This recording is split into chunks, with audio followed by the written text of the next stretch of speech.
My name's Owen, I'm the Dungeon Master of our Return of the Giants campaign. Hello everyone, my name's Jared. I'm playing the character of Threign, Path of the Giant Barbarian, and he is seeking to learn about his heritage of the Frost Giants. Hi, I'm Ali, and I'm playing Lyra, the Eladrin Druid. Hi, I'm Matt. I'm playing Niles Silverwind, the monk Owlin. Hi guys, my name's Simon. I'm playing the character of Ember. He wants to be a master of wildfire, but does he have the skills to be best one? Hi, I'm Dave. My character is Harry Harrington the Harengon, a roguish merchant with a heart of gold. Hello! Hello! How you doing, everybody? Welcome to the Lost Archives. My name's Owen. I'm the Dungeon Master of our Return of the Giants campaign, and we are very excited to be back. We are a little bit of a skeleton crew tonight. Somewhat appropriate given that Halloween is on its way. There are only 3 players joining me for tonight's session. Simon, Matt, and Ali. Unfortunately, Dave is a bitch to his workplace and Jared's a bitch to his body, I guess? Yeah? Is that how we'd keep that continuity going? Or I could just say Dave's really busy and Jared's not feeling very well tonight. So we are going to be proceeding with just the 3 most dedicated players in the team. Now, obviously, we had last week off, so I have a very, very thorough recap to refresh our minds and get us back into the zone for our Return of the Giants campaign. Most importantly, however, though, quick announcement. For those of you living in Brisbane, Australia, or happen to be in Brisbane, Australia, this weekend, come along to the Collectors Market, which is at the Distillery Road Market in Eagleby. Because on Sunday at 10:30am, I am going to be live on stage performing D&D in cosplay as my character, a Tiefling Sorcerer with the Hermes D&D group. They're a professional DMing service. They're hosting a live session of D&D at their markets. I've been invited to be a part of it, which is really crazy and really exciting. So I will be fully dressed up in cosplay as my Tiefling character. If you're a part of our Discord, you will have already seen a few pictures that I put together. I did a quick dry run of most of the costume over the weekend, just to make sure that stuff fit me and I could get the horns looking right. So if you were on our Discord, you'll be able to go and check that out. It's looking like a lot of fun. I obviously didn't do any of the face paint, contact lenses, or false fangs. I will have them on for the actual day, though. So, yeah, come along. It's going to be 10:30 on the Sunday. It is going to be lots and lots of fun. You should be going to the markets anyway, because there are so many cool things there. Not just stalls with loads of trading card game items, accessories for D&D and other... Yeah, there's actually 3 tournaments going down, I think, from memory. Wow. Pokemon Magic the Gathering, and there's one more... let me quickly find. There's a whole bunch. Yeah, it looks like Magic Gathering, Pokemon, and they don't list the last one, but that's okay. There's lots of trading card tournaments. There's also a cosplay competition. So I'm getting into that as me, as my character, probably. Why not? So yeah, it's going to be lots and lots of fun. Make sure you come and check it out. If you are watching on Twitch, you will be seeing in the chat right now a link taking you to the page so that you can go and check it out. It'll be appearing in chat any second now. If you're watching this on YouTube or on the podcast, listening to it on the podcast, you'll be able to find it in the episode description or as the pinned comment on YouTube as the first comment. So please, if you are in Brisbane and you happen to have a spare Sunday the 15th of October, come and check it out. It's going to be lots and lots of fun. I'm really looking forward to it. I've got a couple of voices that I'm trying to pick between for the Sorcerer, obviously being a charisma character. Charisma based. I'm going to be the face of the party from the sounds of things. Looks like we've got a wizard, a fighter, druid. So classic D&D combo. So I've gone Divine Soul Sorcerer. I was thinking of using the Irish accent, same as what I used for voice, the tiefling that you guys encountered previously. So I think I might stick with that one. I don't know. We'll find out. I may change my mind on the day and go for something batshit crazy like Dave always does for his voices. But yeah, it's going to be lots and lots of fun. So come and check it out. That's the only real announcement I have for tonight. I don't think there's anything else really. Oh no, there is one more thing. PAX was last weekend. Simon, you were at PAX. How was it? I was at PAX. PAX was lots of fun. Lots of board games and new things to try out. The new Super Mario, that was fantastic, as well as the Sonic game. Wonderland? Super Mario Wonderland? Yes. Wonder? Yeah. I want to say Wonderland. I can't remember, to be honest. I was still excited about getting my hands on the game. Yeah, it's definitely Wonder something. How was it? Did you get to try it being Elephant Mario? I didn't get to do Elephant Mario, but I did get to have a go at the game. It's quite fun. So, I mean, your standard kind of Mario affair, but it's always nice having something new to play. So, very exciting. And then, the Sonic looked good too. So, yeah, all around, it was a very nice day. What's the Sonic game? I haven't heard about the Sonic game. Oh, God, just another new Sonic one that they're bringing out for the Switch. So, I don't know. I lined up. It was fun, and that's kind of what I went with. It's a platformer, though, right? Like the old school... It is. Yeah, they're not trying to do like Sonic Frontiers again. No. In saying that, I think was it Sonic Adventures 2 or something? I don't know what it was. The one that had the little characters that you could, feed animals. That was one of those GameCube games that I played way too much. So, but yeah, looking forward to the new Sonic coming out. So, what would you say was your highlight of PAX? Because I didn't go to this PAX this year, which is a rare. Look, getting to check out the board games and everything like that, it's always fun seeing what new stuff people brought out and the different. I mean, I'm not very into card games myself, but seeing the community of the people that are there and people that are very passionate about it, as well as the other games. There's a lot of people trying to get you involved and have some fun. And it's just a good day. Any board games on your radar now? Yeah, I was gonna. That was exactly what I was gonna ask, Matt.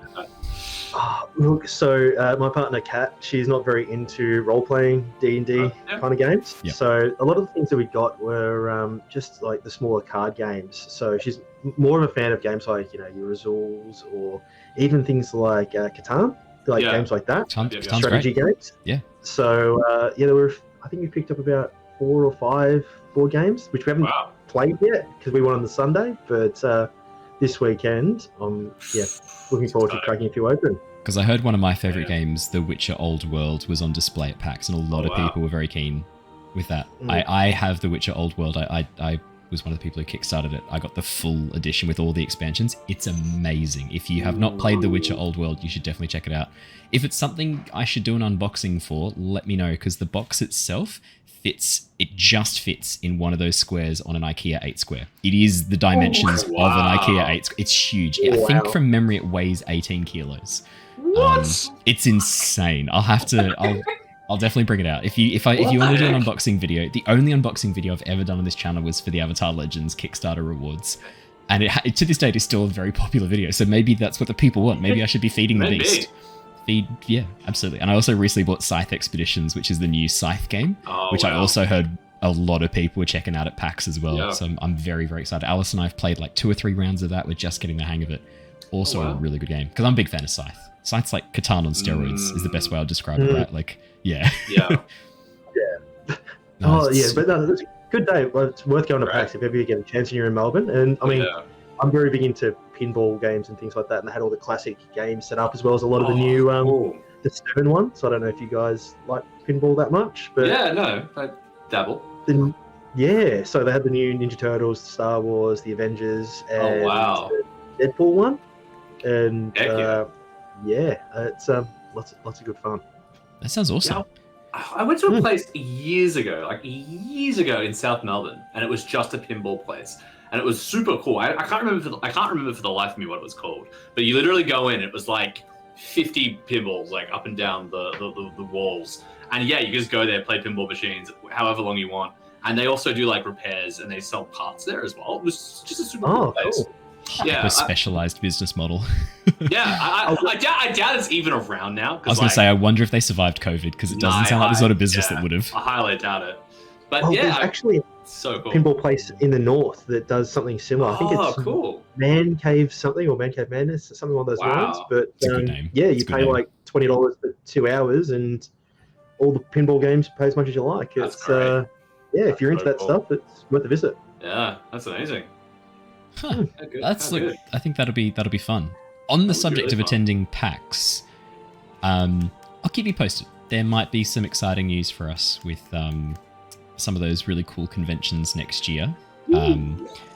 I'll just say that this live event coming up at the Collectors Market is sort of doing a bit of a trial and learning from people who do it all the time, doing live D&D, just to know what's involved, learn how we run it before we start doing them as well, because it is the next step for us. So if you are in Australia, stay tuned. You are very likely to start seeing us doing some live stuff in the very near future. There's some opportunities for us to start branching out and doing some live stuff. So I'll keep you posted In on the that. flesh. What was that? Sorry, Si? Not just live on Twitch, live in the flesh. Live in the flesh, yeah, in person. Wow. Yeah. So I'll keep you guys posted on that. That's some exciting stuff potentially coming soon. All right, we should jump into our session without any further ado. Let me do a recap and get us back into the mindset of our D&D session. Unless there was anything else anyone else had to share, or are we all ready to rock and roll? All good here. Ready to All go. looking good. Let's do it. The Tempest Adventuring Guild, a name now legendary across the lands of Nostea, has formed a brand new team. Lyra, Niles, Harry, Ember, and Threign have returned to the merchant city of Oxenfurt, to the home of the Tempest Guild, the Night Hall. Over the last few days, the team has been investigating the activation of ancient giant technology in the settlement of Laspire. After preventing the deconstruction of the town by using mysterious artifacts embedded in their hands, the team headed to the nearby Hill Giant Fort, hoping to learn more about these artifacts and why they might be activating. Meeting with Chief Gunglot, the leader of this clan of Hill Giants, the party learns that the Hill Giant clans, which were once united under one leader, have fractured following the death of the previous chief. Now 3 main groups of Hill Giants exist across the land. Chief Gunglot was very keen to reunite the clans under one banner, ideally her own, and tasked the team with helping her break a centuries-old curse placed upon a dragon turtle mauler. Knowing that conflict between the clans was almost unavoidable, Gunglot hoped to right the wrong committed by her father in binding Mauler to the nearby swampland using a nithing, a type of necrotic curse. The party were flown to the afflicted land by the Skald Bravi, no hill giant able to approach the area due to the nature of the curse. Tracking down Mauler to the centre of the swamp, the team learned the nithing took the form of a vast, undead monstrosity, hidden in the dark swampland known as a Barrowghast. After defeating the Barrowghast, the team were rewarded generously by Gunglot before making their way back to Laspire. Deciding to check in on Vice, a tiefling tavern owner who they suspected was involved with trafficking giant tech, the team confronted him about his dealings. Unfortunately, their attempts only served to get Vice on the defensive. However, Harry was able to shift this to an offensive when he stole a hidden treasure resembling a disc from Vice's basement. While it came very close to violence, the situation was diffused and the team ended up leaving empty-handed. But not for long. Mira met up with the group outside the town, having flown the guild airship to pick them up. With Mira able to get this strange relic off of Vice, the team made their way back by airship to the guild. We left off last session as the team upgraded their gear and traded in some items they no longer needed to the resident Tabaxi blacksmith, Howls Under the Earth. And that's where we finished last session. There were a number of items that you had wanted commissioned, particularly items of a magical nature, such as Braces of Defense.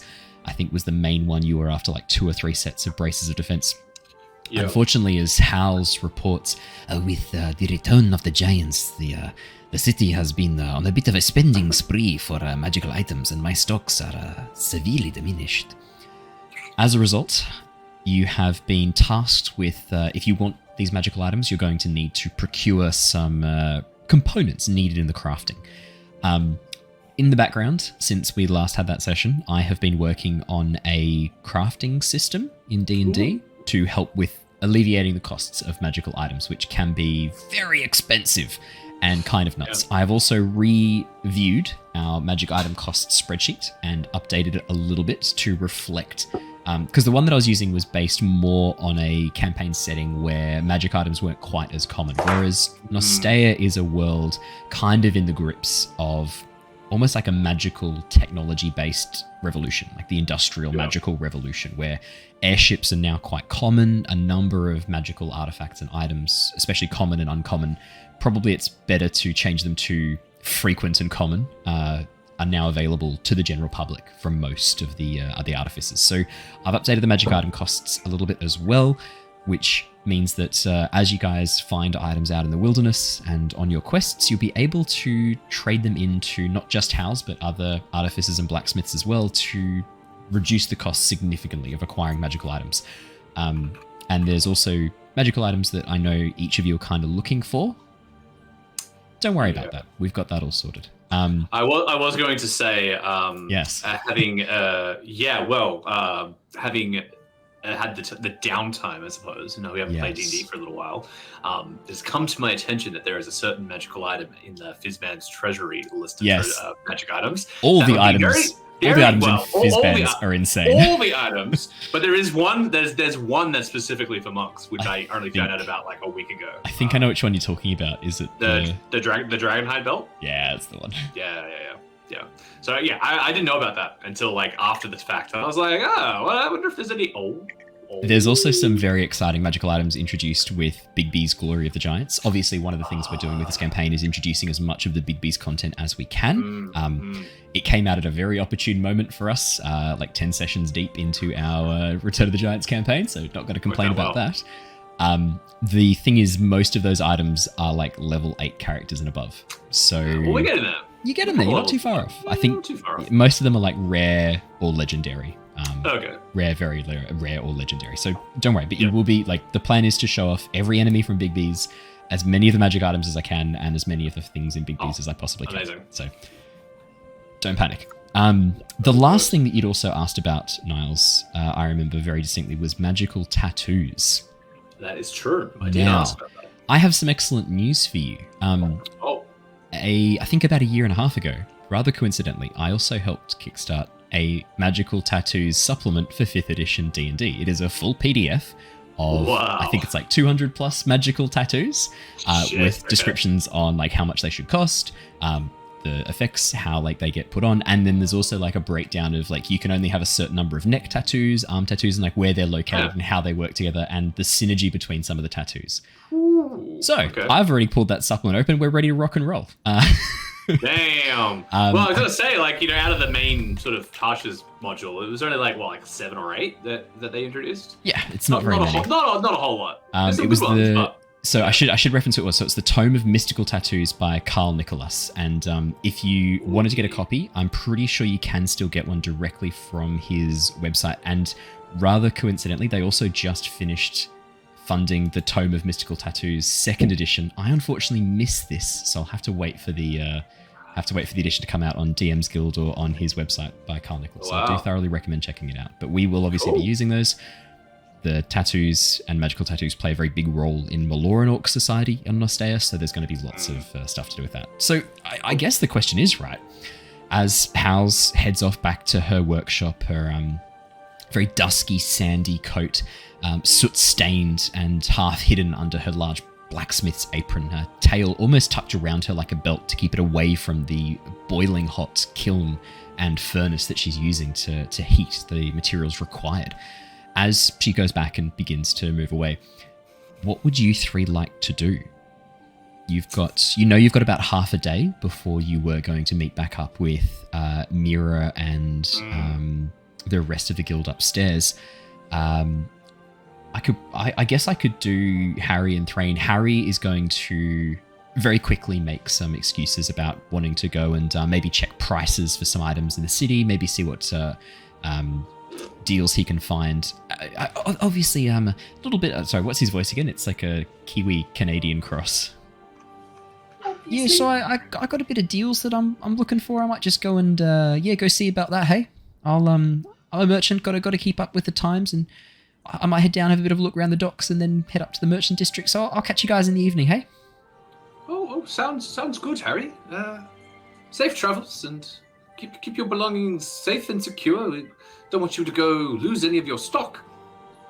Oh, I only gain stock, and he gives you a bit of a smile. Oh. If you get arrested, we're not bailing you out because we're broke now.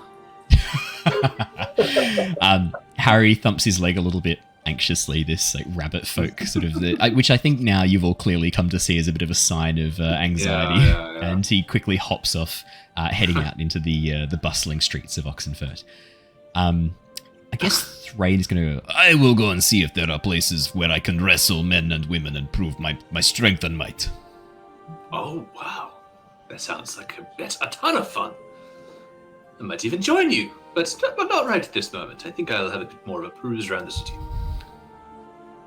Good. I will catch up with you a lot later. This afternoon, perhaps. And Threign heads off as well. Perfect. Now I don't need to do with their NPCs. I don't need to turn play characters into NPCs for a session. Perfect. Done. The three of you are together I will also say Wiltix is currently in the front yard, the gnome that you'd met previously. As he sort of heads through the front yard, you can see that he's checking on what looks to be a little small herb garden that's being planted along the sides of the building. Two druids. You immediately recognize a number of the plants that are growing there. Most predominantly is a plant that you recognize as wolfsbane, the long, slender stalks and slightly palish green leaves, very distinctive of wolfsbane. Wiltix checking up on them and taking a few clippings and adding them to what looks like almost a component pouch, as well as some other plants. I would say even without nature checks, you recognize most of these as having some element of either restorative or poisonous properties. And a number of these plants are used in both potion components, spell components, and in healing poultices as well as poisons. And you can see Wiltix is gathering them up and adding them to a small herb pouch, almost like a component pouch at his waist, looking like he's restocking his supplies. Lyra... Oh, go ahead, Zai. Oh no, I was just going to say, like, very excited to see all the plant life and everything. Wiltix, can I, share in your herbs and everything as well? I'll help take care of them. Yeah, of course. There's a number of herbs here that are growing. I mean, I sort of come and go a bit, so I have to kind of trust Azure to do most of the gardening. But yeah, you're part of the guilds. Like, this is all shared. It's all for everyone. You got a bit of a green thumb there?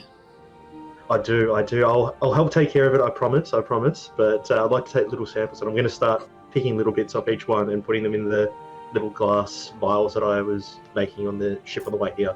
Perfect. Yeah, absolutely. Do you have a healers or poisoners kit, Si? No, I don't. Okay. Yeah, don't worry too much. I'll sort something out for you. But yeah, herbalism kit. Herbalism? Okay, yeah, perfect. If you've used any charges of your herbalism kit, they are restocked as a result. Oh, cool. Yeah, as you essentially use this as a chance to restock your herbalism kit for free. Right. You guys look like you're not really sure where to go next. What are you thinking? How's Under the Earth sorted out your equipment and armor needs? Yes. She was very good, very attentive.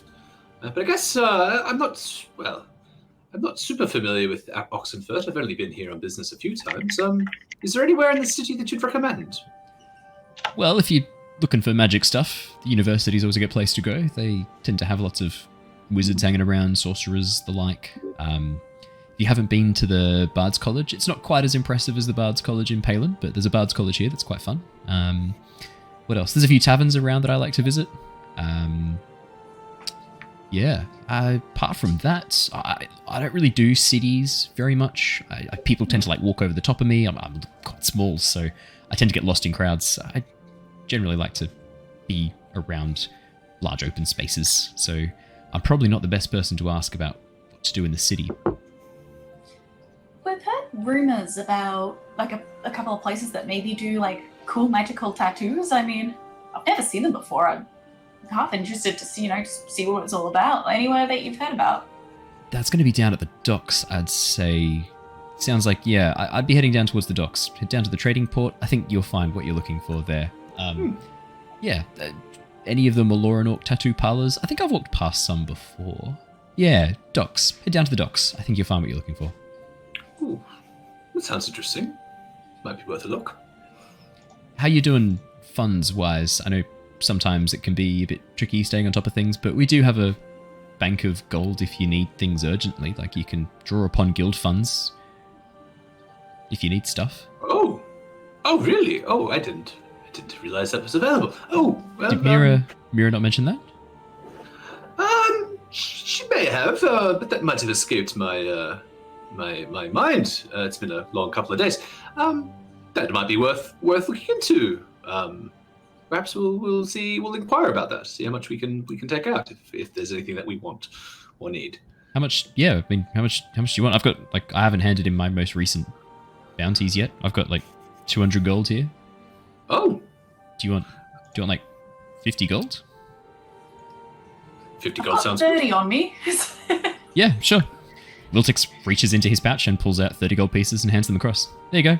I was given 500. I said that I'd spend all of it, so any return is a bonus. So have 50 gold. There you go.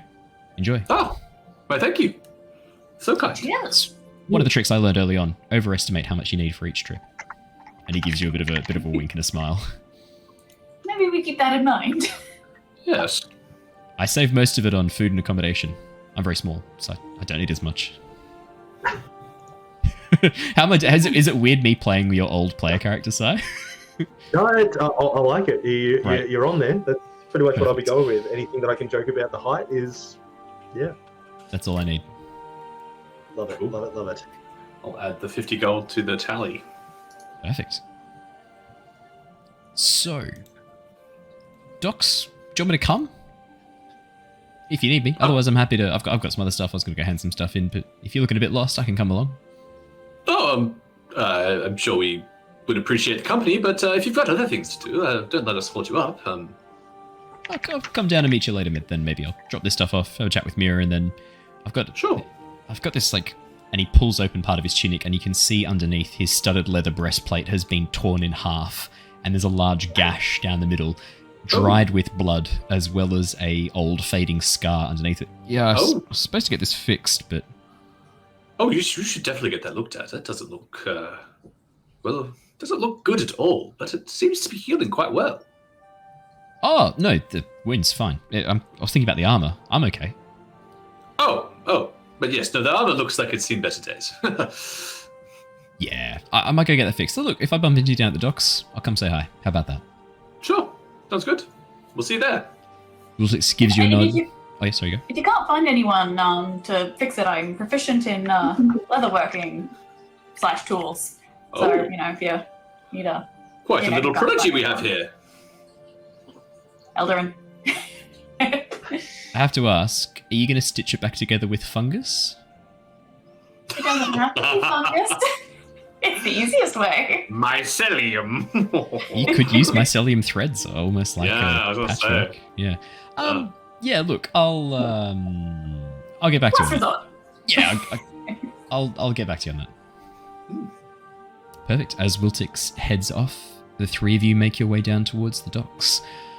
Oxenfurt, for those of you who have not been before, actually all of your characters will have been to Oxenfurt before, but I'll describe it again anyway. Oxenfurt is a large merchant city located on the western coast of Oceania, being the primary trade hub of the Ocean Empire, with most of the floating cities as far north as Northgard and as far south as the Shattered Isles. A lot of goods move through Oxenfurt, and the road down towards the docks is easily followed. It's one of the largest streets in the city itself. As you make your way down, you can see a number of people out and about. Being close to midday, most of the population are either breaking for lunch if they do work or jobs that keep them inside, and a number of the traders who have just come in and dropped off goods have now the afternoon off and are enjoying it at a number of the bars, taverns, and restaurants that line this very busy, very popular street. There are... go. No, go.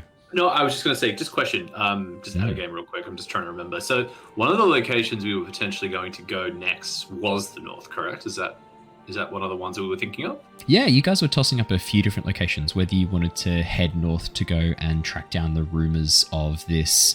I think the way it was described was like a what's the best way to say it? Like a server room. Yeah, I guess that's the best way to say it. I was going to say like a vault hidden in the ice far to the north in Northgard. You were also potentially tossing up investigating reports from the Underdark. There'd been some communication about potential problems in the deeps with the stone giants, and then there was also discussion of potentially heading over to Balmir, the home of the dwarves, as well. I think Lyra was suggesting that we do the stone giants first, by memory. Yeah, that's correct. Yep. So I guess just with that information, I would probably, like, as much as this is a recreational event, going to the docks and potentially checking out the stores here, I'd probably also just be in the back of my mind, sort of maybe like inquiring a little bit about the Underdark reports, if there's anyone who might know, or if I think there's anyone that might know about it, I might sort of ask around as well, just in my general, perusing. So when you say ask around, like sort of people that you pass in the streets, or if you just keeping an ear out for any rumors? Just keeping an ear out, but like if we end up in a tavern, that might be something that I might bring up in conversation with anyone that seems like they might know a thing or two about the world. Like I guess because like Niles hasn't really he's gone on little activities here and there with the Silverwind family, but he hasn't done like a whole lot of adventuring, so he's probably unfamiliar with a lot of these places. Yeah. So he'd just be wanting to like know what's going on, maybe prepare himself a little bit for where he might be going. Easy done. That's what he's keeping in the back of his mind anyway. That's really good to know. Is there anything anyone else is keeping an ear or eye out for that I should know about? Not really, but maybe, any rumors about like some expeditions to the north that, maybe by Genasi or anyone that's talking about a crystalline. Oh, wow, what a weird looking, quartzy looking Genasi or anything sort of like related to what we've just been through. We're maybe even keeping an eye out for the Husfid or whatever. Yacht stuff. I like. What did you call it? I liked that too. I call it Husfid. I don't mind that either. I quite like that too. I don't even know what it means. Yeah, no, that's good. Okay, perfect. Easy done.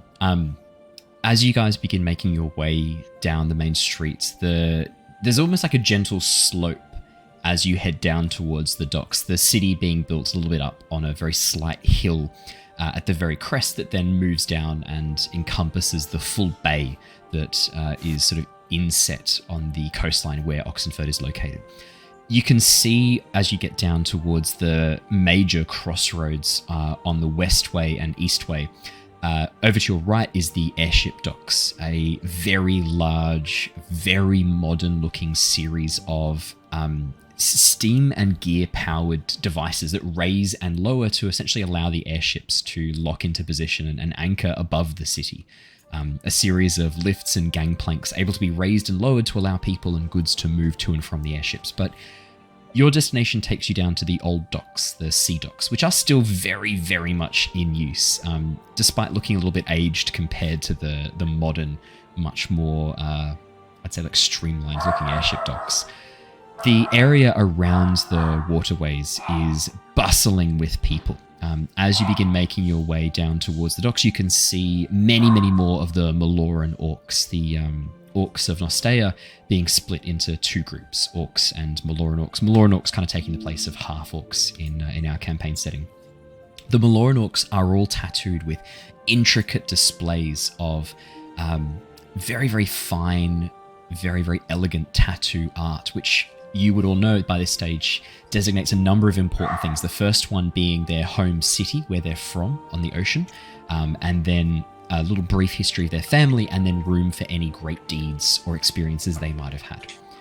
As you stop and ask for directions, I'd say there's a number of Maloran orcs moving to and from, some carrying goods, some just traveling in different locations. As you stop off and ask for a bit of advice on where to look, you're pointed to a couple of different locations if you're looking for magical tattoos.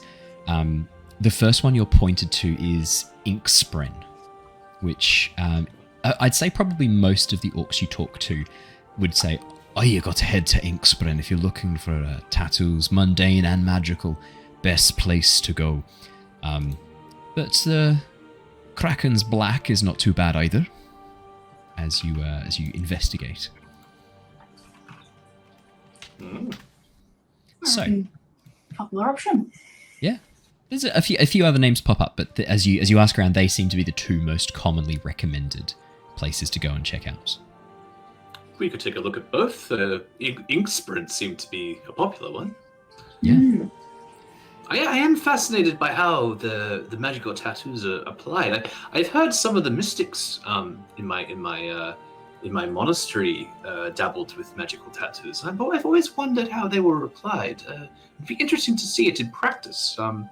That's partially why I was so interested to come and see it. It should be good.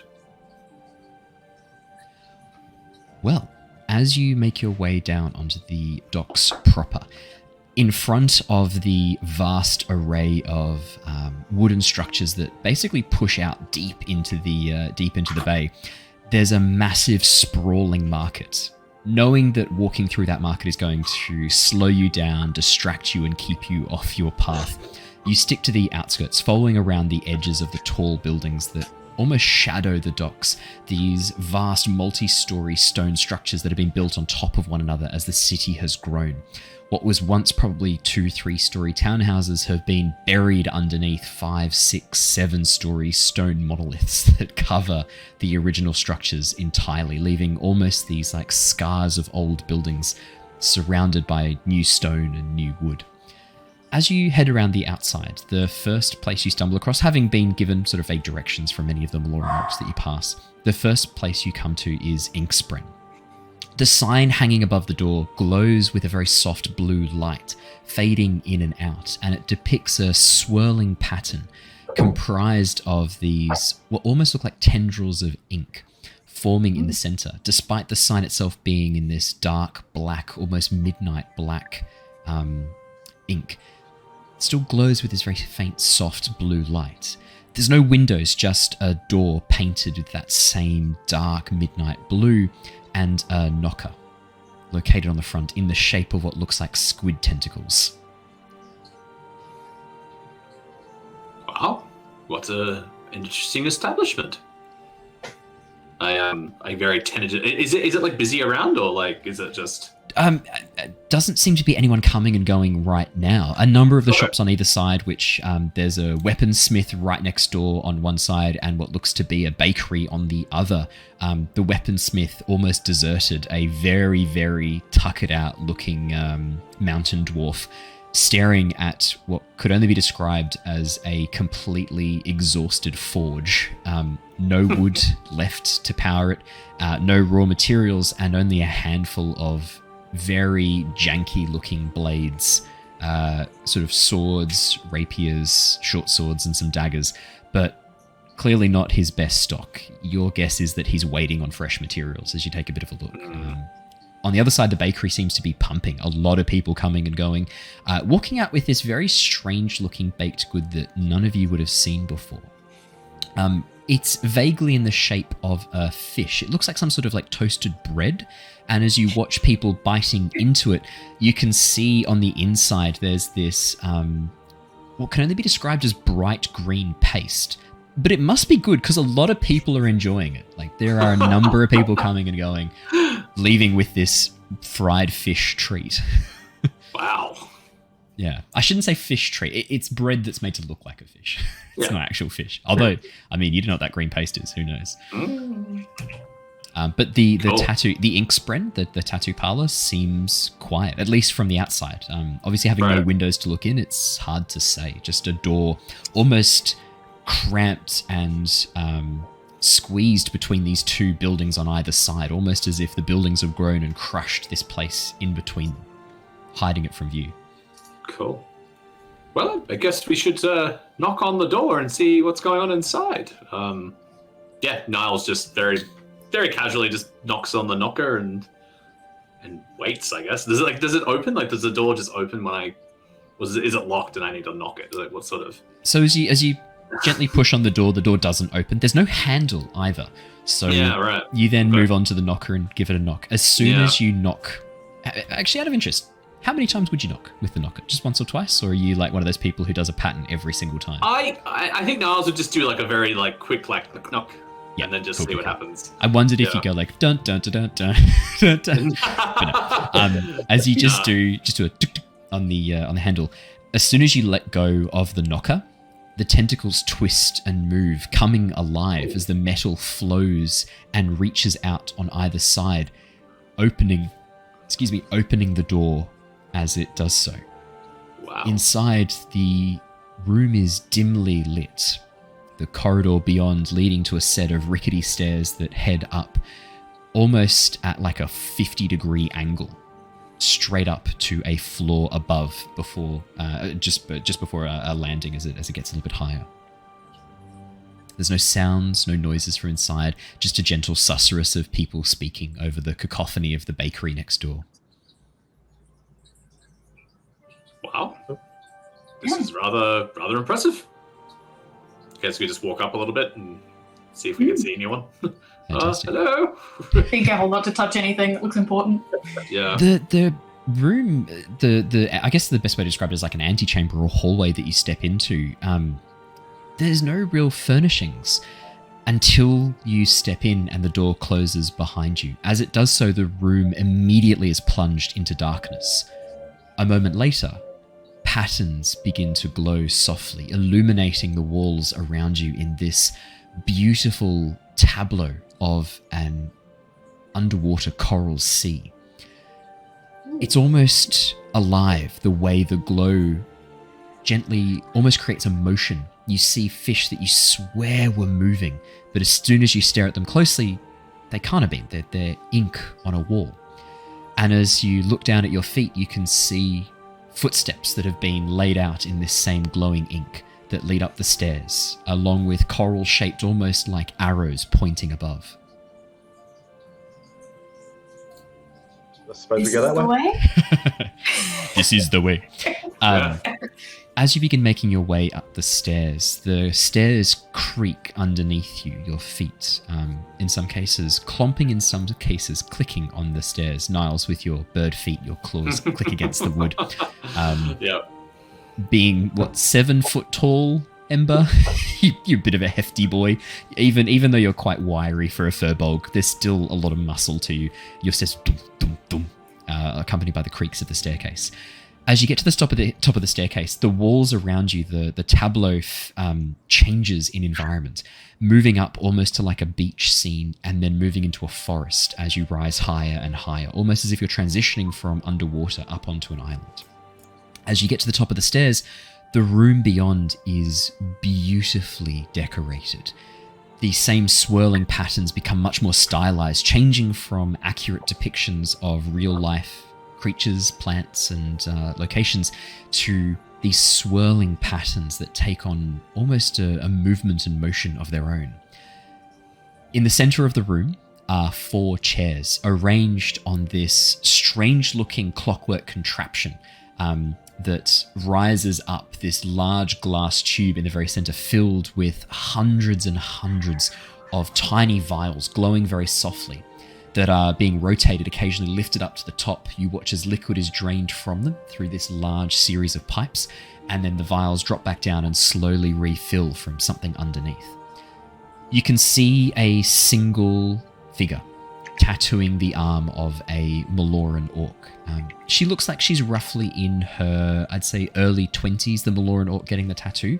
Not many tattoos adorn her body, just the home city, which you would recognize as Drifthaven on her over her heart. A few on her arms, a few on her chests, but she's currently getting one done on her neck. The tattoo that's being done looks to be one of a mundane variety. There's no glow accompanying it, but the design is stunning. A stylized depiction of a mighty hunt with a vast sea beast. The figure doing the tattoo turns very softly, clad head to toe in very dark leathers, only the eyes visible, these piercing blue, soft glowing eyes. "I will be with you in but a moment. Please wait patiently." And the figure turns back and continues working on the tattoo. Oh, okay. While we wait, can Lyra sort of check out the sort of the luminescent paint and the artwork that's sort of on the walls and try and figure out if it's like of sort of like that same magical tattoo kind of ink, or if it's like just straight up paint done by someone skilled? Like, how did paint get there? Could I get I'm going to say Arcana check. Because you're trying to determine the source of the magic in this case, and the way the magic kind of works. 18! Given that you've got a -1 to Arcana, that's not bad. Lyra, you're not familiar with magical tattoos in great detail. That you know that the ink used to create them is very rare and very hard to make. There's a number of craftsmen. I'd say this is probably just what you know from rumors and from picking things up along your journeys. You know that and actually, did you spend time in Drifthaven, or was that Shana? I think that was Shana. Damn. Never mind. You've just picked this up along the way, living in Oxenford over the last few months. This looks like more similar to paint, rather than the ink that's being used on the walls. If this was the tattoo ink that's used in the creation of magical tattoos, this shopkeeper must be absolutely rolling in gold. There's no way that they would be able to afford the sheer volume of magical ink required to paint the entire surface of the walls, both upstairs and downstairs. This is probably some other type of paint. Definitely magical in nature, and not too dissimilar from the tattoo ink, but definitely the only power it has is this soft glow, almost like the light cantrip. She definitely wants to figure out how to make like bioluminescent paint of some form after seeing this. Yeah, no, absolutely. The figure working away at the tattoo artist carries on for another 5 or 6 minutes. If you wait there silently, let me know. If you don't wait there silently, let me know. She's being quiet as a mouse. Cool. Perfect. Yeah. The tattoo artist finishes up in about 6 minutes, nods, and reaches down and presses a foot pedal on the floor. You watch as the chair slowly tilts back up from the reclining position into a seated position, and a mirror slowly emerges on a large pole that the tattoo artist, this figure clad in dark leathers, manipulates and moves around until it's showing the side of the neck. You watch as the Maloran orc sort of peers around, looks at it and goes, "Oh, wow. Amazing. Thank you so much. How much do I owe you for that?" 2 gold pieces will be more than sufficient." "Great. Thank you so much." She reaches into her pocket, pulls out a number of silver equal to 2 gold pieces, hands them over, shakes the hand of this figure, and rushes past. As the Malord... Yeah? I was going to say, as this happens, I just look down at Lyra and I go, "Did she just..." And like stage whispers, "Did she just say 2 gold pieces for that? Wow." Even for, a non-magical tattoo, that's very reasonably priced. At least from what I've heard. Mm. Yeah. I mean, I'm realizing that obviously improvising this entire session, because 2 of our players are away, means that potentially I might have pitched this a bit low, but hey, whatever. Carry on as if that didn't happen. No, 2 gold pieces, we've locked it in now. Yeah. As the figure turns towards you and approaches, you can see that there's really no skin showing at all. Her, there, his, hard to say. Their entire body is clad in these overlapping, like dark, I'd almost say like a dark linen and layered leathers, which make it very hard to see any details of them at all. The only thing visible through the wrapped headpiece is the eyes, these 2 very soft, glowing blue eyes that stare at you. The figure nods. How tall are they? Sorry. How tall? About 5'8", so only slightly taller than you, Lyra. Quite a bit shorter than Ember. And how tall are you, Niles? You about? Yeah, probably. What did I say in my character sheet? I think I'm like over 6 foot. But I'm not. I wouldn't be as big as Ember. Ember, yeah. Ember's just like a cheeky 7'2", I think, or something like that. Like you're a tall boy. Yeah. Yeah, so about 5'8". So actually, yeah, not that much taller than you, Lyra. As the figure, Lyra's only 5 foot. You're only 5 foot. Yeah. Oh, you're tiny. She's a fair bit taller than you, Lyra. I have been putting your character in the wrong scale on all of our poster artwork this whole time. I will. Wow. You're tiny. That's so small. That's actually hilarious. Wow. She was made from Shauna's perspective, and so Shauna's perspective is always not kind of looking down, but like just sort of from that mindset kind of thing. Like she's always being like, piggybacking along the back, sort of. That's hilarious. Everything slightly out. Yeah, no, fair enough. Okay. Then the figure is a little bit taller than you, Lyra. As the figure approaches you, they put their hands together, holding them almost hand over hand, almost as like a weird like prayer pattern, like one hand clasping the other, very close to their chest.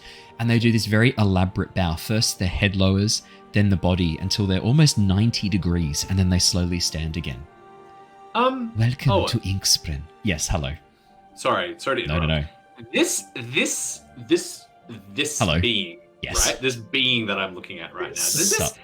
Does this ring any like bells. Like, have we ever encountered anything like this before? Like, is this like a religious thing, or? Niles, I will get you to roll me a nature or arcana check, your choice. Well, they're both a -1, so let's go arcana. My very well-rounded knowledge of magic as a monk. Let's go. 11's not bad. That's better than I thought. 11's not bad. You have no idea. I mean, here's what you know. Here's what you know. It was a pretty hard DC. You have no idea. It's a pretty hard DC. So, if you want to be a shit, funny. if you want to be a shit of a DM, if you want to be a troll, that's how you do it. I mean, clearly humanoid. The glowing blue eyes narrows it down somewhat. That pretty much rules out your standard human. Rules out Maloran Orc. Rules out Aarakocra, Owlin. Some elves, some astral elves can have slightly softly glowing eyes. You know that Crassus had points of bioluminescence on his skin and his eyes do glow very, very softly. But the glow from the eyes is much more noticeable. So probably I'd say probably the thing that comes closest is Crassus, knowing that astral elves have a faint sort of bioluminescence to them. This is similar to that, but much more strong. Apart from that, I mean, maybe some Ganassi might have glowing eyes. The other thing I would say is you remember Naldis had bright glowing blue eyes. Naldis was made of stone and didn't have real eyes. They were just the blue glow. Warforged have glowing eyes. Giant Forged have glowing eyes. So there are constructs that have glowing eyes. Yeah. But this figure moves very organically. You can't hear any tick of clockwork inside, which probably rules out Giant Forged. And the fact that there's not stone dust being shed off them at every opportunity probably rules out Stone Forged as well. Gotcha. Nice. Yeah. Cool. Niles just bows politely. Welcome to Inkspren. Are you in need of tattoos, magical, mundane, artwork to adore the skin, reveal the truth within? Well, I was curious. I had heard that from where I'm from that some tattoos were imparted with certain magic that enhanced the users or the wearers' martial prowess. I was very curious to see if this was at all possible in your establishment here, and whether or not you could give me some more information about it. Indeed, we have a number of designs that I could incorporate which will allow you to draw upon magic both internal and external. I should warn you though that depending on the ink that you choose, depending on the tattoo that you choose, and the size and design, the prices can vary quite a bit. Ooh, interesting. As a rough estimate, sort of what kind of range do they usually sort of span from? Well, common tattoos can range anywhere from 80 to 100 gold, up to about 200 gold. So uncommon tattoos from about 200, 250 to about 400-500.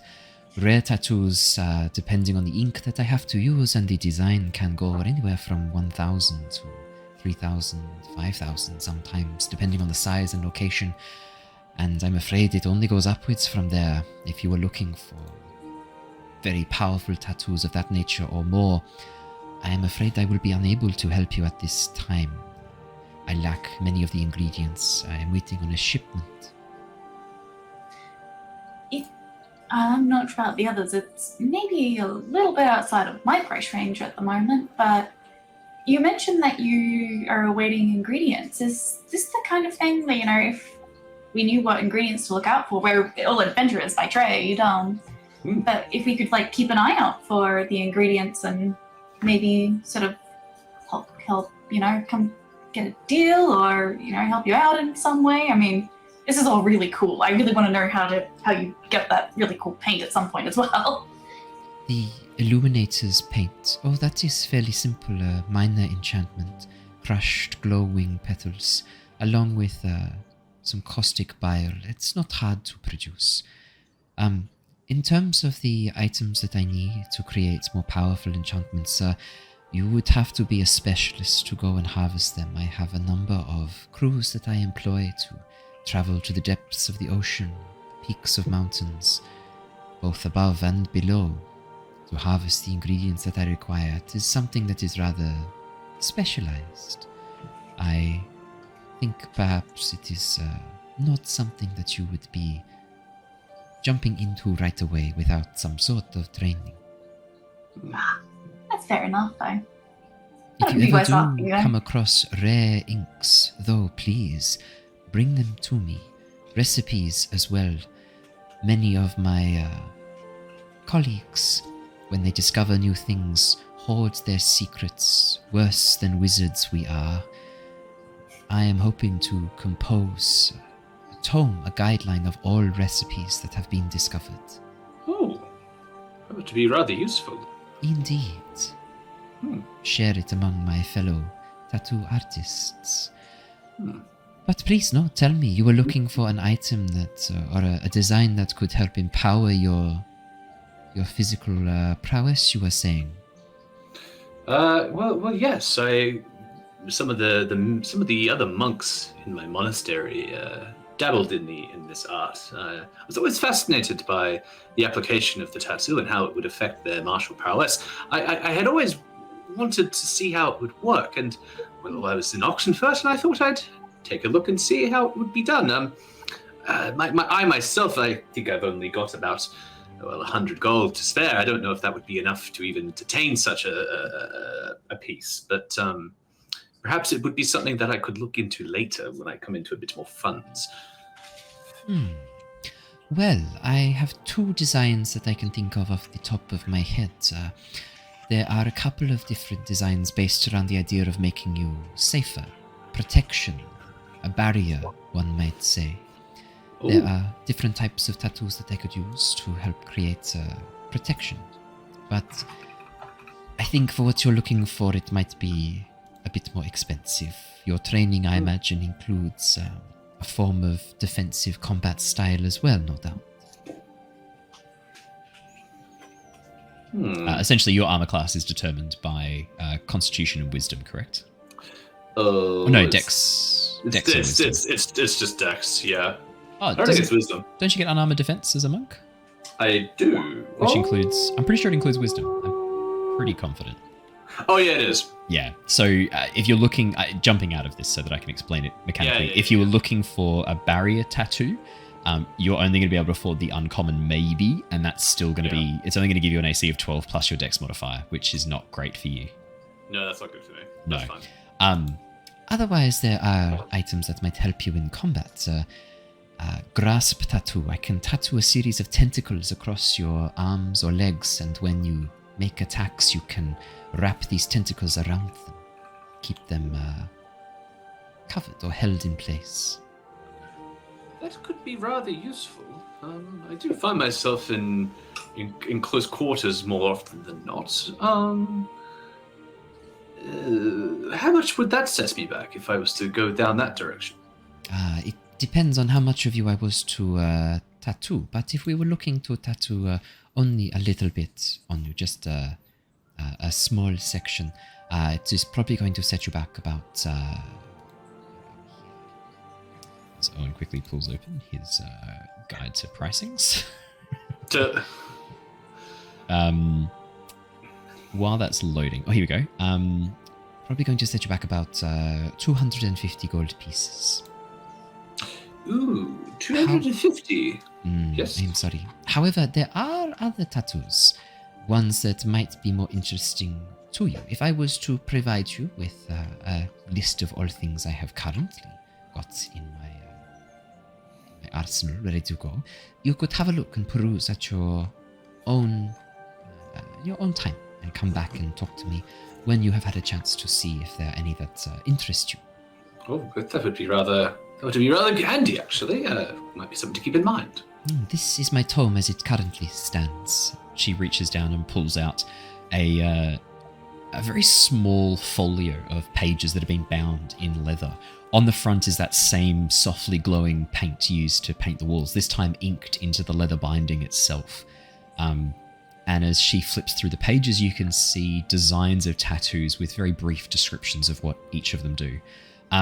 I will send you a copy. I'll send you my copy of the Tome of Mystical Tattoos. I'll chuck it up as a shared drive. You can have a look through in your own leisure. If there's any in particular you think you'd be interested in, let me know, and I'll let you know how to get them. Yep. No worries. It also introduces a new class, which is the Tattoo Artist class, which is kind of cool. Yeah. Very cool. Which is nuts. It's all about like creating like temporary magic tattoos and drawing forth magic and storing them in tattoos as well. It's like almost like an artificer style class, actually. Yeah, wow. Spells sounds really cool with that class. Yeah. It's really fun. That's really cool. Well, please feel free to peruse. If you don't mind me asking, you do seem like the adventuring types out in the world, no doubt, quite a bit. Oh, yes. Yes, indeed. If you do come across any designs or patterns or ingredients, inks, please bring them to me. I can offer you a discount in exchange. Cool. And I have some experimental designs that I am working on in my own time. If you were willing, I could use you as a test subject for some of them. Ooh, that sounds fun. Interesting. Yes. If you find things, come and bring them back, and I can tattoo you free of charge with my experimental designs. I'm not sure if this would be used for you. It doesn't seem like it'd be of any use to anyone, but she pulls out the vial of decayed mushroom dust that she collected from the last episode. She's like, it's a long story, but it's a mushroom that grew and then died and then aged into a dust within a very, very, very short amount of time. Likely connected to the Feywells. Not sure if it'd be useful. Collected some because it seemed cool, but I think you might get more use out of it. Maybe. I probably would anyway. She begins examining it and having a bit of a look over the design, and you can hear sort of like muttering under her breath a little bit in a language none of you speak. I was quickly checking to see if any of you spoke these languages. None of you speak this language, unfortunately. After a few moments, she smiles and hands the vial back to you. I would be tempted to purchase this off you if you were no longer requiring it. That's could be tempted. It's very similar to an item I often have to get shipped up from the Underdark. There are a series of spores down there which can be very useful for crafting tattoos. Ooh. I look at Lyra and go, "Oh, spores!" Funny you mention that. We are very likely just about to be headed down into the Underdark. What kind of mushrooms are they're kind of my specialty? And then as she sort of like gestures out, it's just spores. Yes. I am not sure of the name in your tongue, but it is a branching bracket fungus, dark black and purple. The spores collect on the underside of the ribbings of the fruiting body, but it is dangerous to get too close without wearing protection around the nose and mouth. The spores burn in contact with the mouth, nose. But if you're wondering what ingredients or what tattoos I could use this in, there is a tattoo known as a connoisseur's tattoo. This spore, I think I could use in it. The tattoo goes across your neck and partially onto your tongue. But whenever you bite into food, you can determine what the food tastes like. You can choose it, and you can purify food, rendering it free of poison and disease. That sounds rather useful. That's cool. Any particular storage concerns we need to have if we happen to find some of these spores? I mean, is just a glass vial fine, or does it? The glass vial is perfect. There are very few things which you cannot store in a glass vial. I recommend it to all of my collectors that are out in the fields collecting items for me. No, you have done the very best thing. We'll definitely keep an eye out for that. And thank you. We'll keep an eye out for the, anything else that seems cool. I'll keep this one on me, or if you seriously, if you just want to research it or whatever, you can have it. Like, Oh, that you should is just very freely kind. giving it to him. Thank you. Thank you. As this conversation is happening, I sort of have a little bit of a laugh to myself, and I sort of look at this individual, and I sort of say, it goes without saying you're probably an expert in body modification, perhaps, so to speak. You wouldn't happen to know, perhaps, how this came about? I'm going to show her the quartz, the crystal, just to see the artifacts. Yeah, the artifact. The figure cocks their head and leans in close. You watch as they slowly reach down and peel off the leather glove, revealing faintly glowing blue skin marked with these intricate lines of swirling bioluminescent dots and slight webbing between the fingers. Whoa. Fuck yeah, that's so sick. They gently place their hand upon your claw, Niles. Yeah. The skin is cool to the touch, and as they trace the outline of the giant artifact embedded into your skin, there's a sudden momentary static shock as they pull their hand back and then quickly slip it back inside the glove. Interesting. I am not familiar with this type of implant. I myself do not perform or work with items embedded into the skin or flesh. That is hemomancy, with which I am no longer interested. My focus is the skin, artwork and artistry that you can do upon its surface, body being a canvas for light. No, this is not something with which I know. Where did you come across such an item, if I may be so curious? Well, it was a bit of an accident.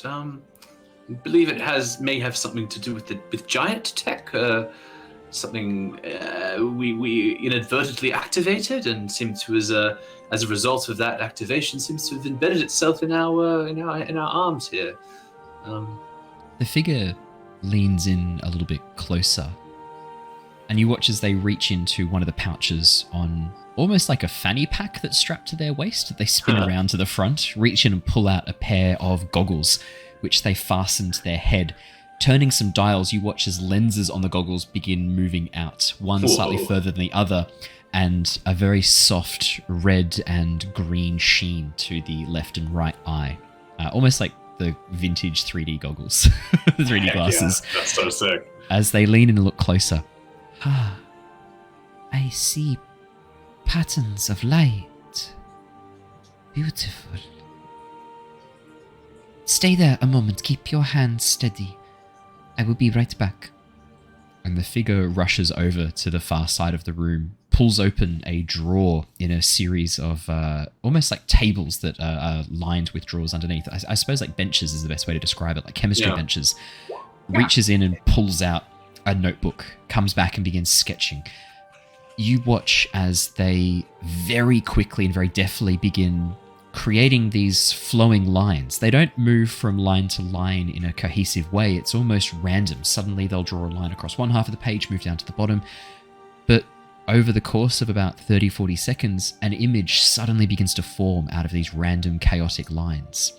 At first it looks organic, and then it begins to shift and change, taking on harsher, more straighter edges, until in the very center of the page, surrounded by these flowing, almost like wave-like lines, is a very harsh, almost monolithic-looking diamond, composed of hard edges with a central circle, the edges of which the figure has fuzzed by licking the tip of their finger and marking away at the pencil marks to give it this distorted fuzz. Cool. This design is so beautiful. Harsh, but gentle. Feels like the flow of time itself. Thank you for this gift. They bow and then close the notebook. That's not a problem. Would it be possible to elaborate? I mean, I know it's kind of hard to describe art, I guess, but you mentioned that it feels like the flow of time itself.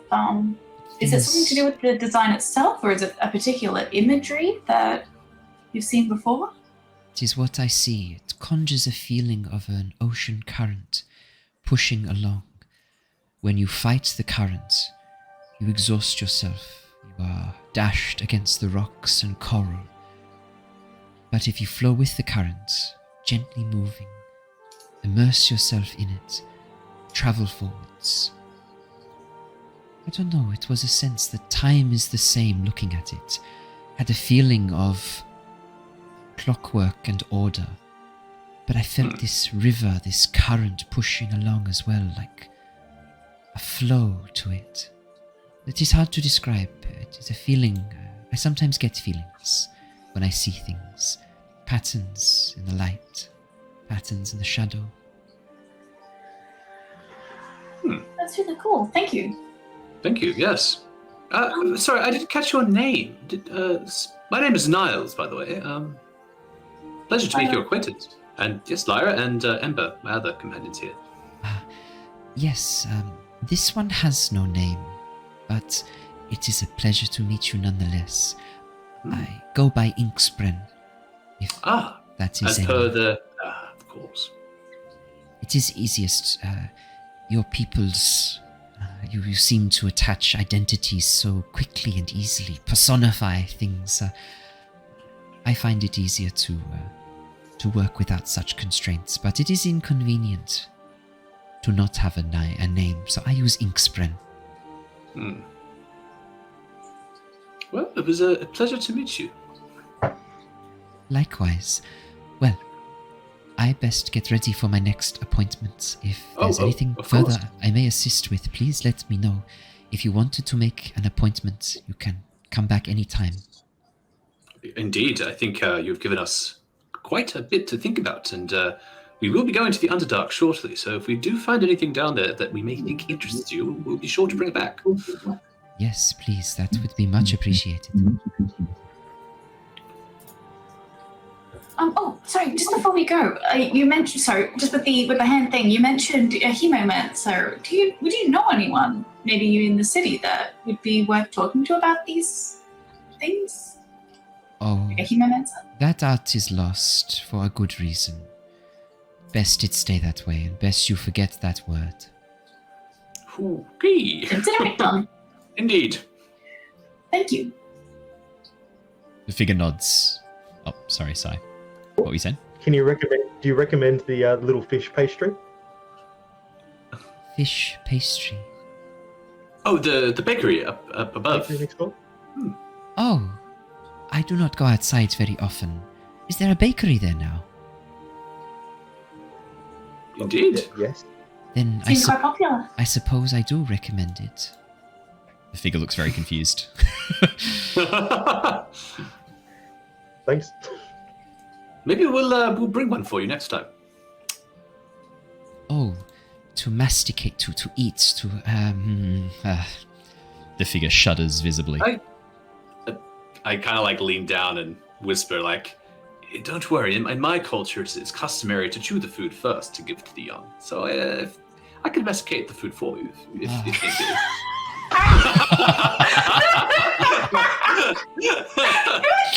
I think we've got the name of the episode. Let me masticate that for you. Hey, I was wondering. Man, come on. I was wondering what we could do. To help like increase like the click chance on our videos. I think that would work. I think that would work. The only thing I would add to that though, Matt, is that birds don't chew. What they do is they swallow things, partially digest them, and then vomit that back up again. I know. I'm also part man. I'm like a humanoid bird, so like, you can go either way with that. Okay. Yeah. Holy shit. I'm obviously not going to call the episode that. I think that's going to attract the wrong kind of crowd. Let me partially digest this for you. I just say, just kidding. See, that's made you quite uncomfortable. The figure kind of shudders a little bit. Very hard to tell expression with so much of their face and body covered, but the expressions you're kind of getting through the body language itself indicate a profound sense of discomfort. Yeah. Niles just laughs.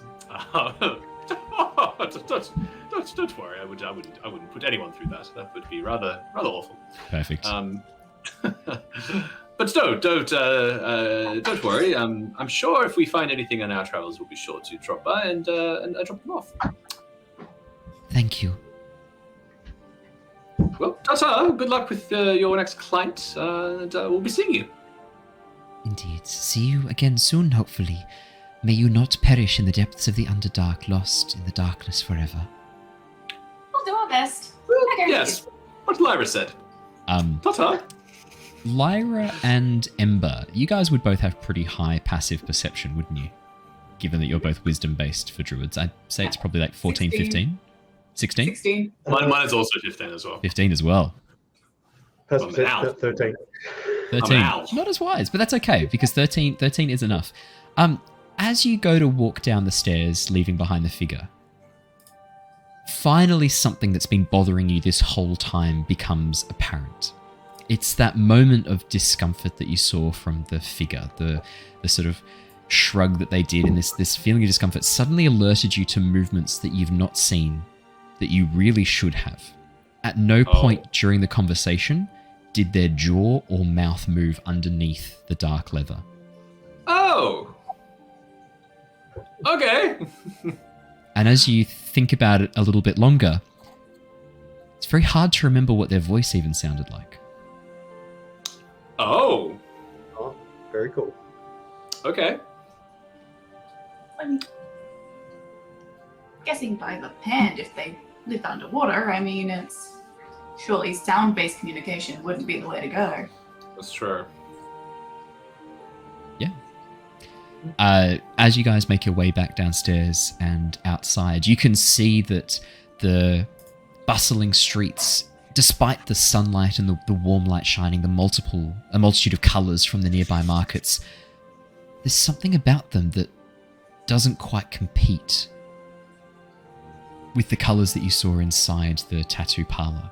The beautiful glowing lines, even the stylistic ones, there was a feeling of realness to them. And for the next 5 or 6 minutes as you begin walking around, there's almost a feeling of mutedness and disorientation before that feeling begins to fade and you begin to get used to, again, the sights and sounds of the outside world.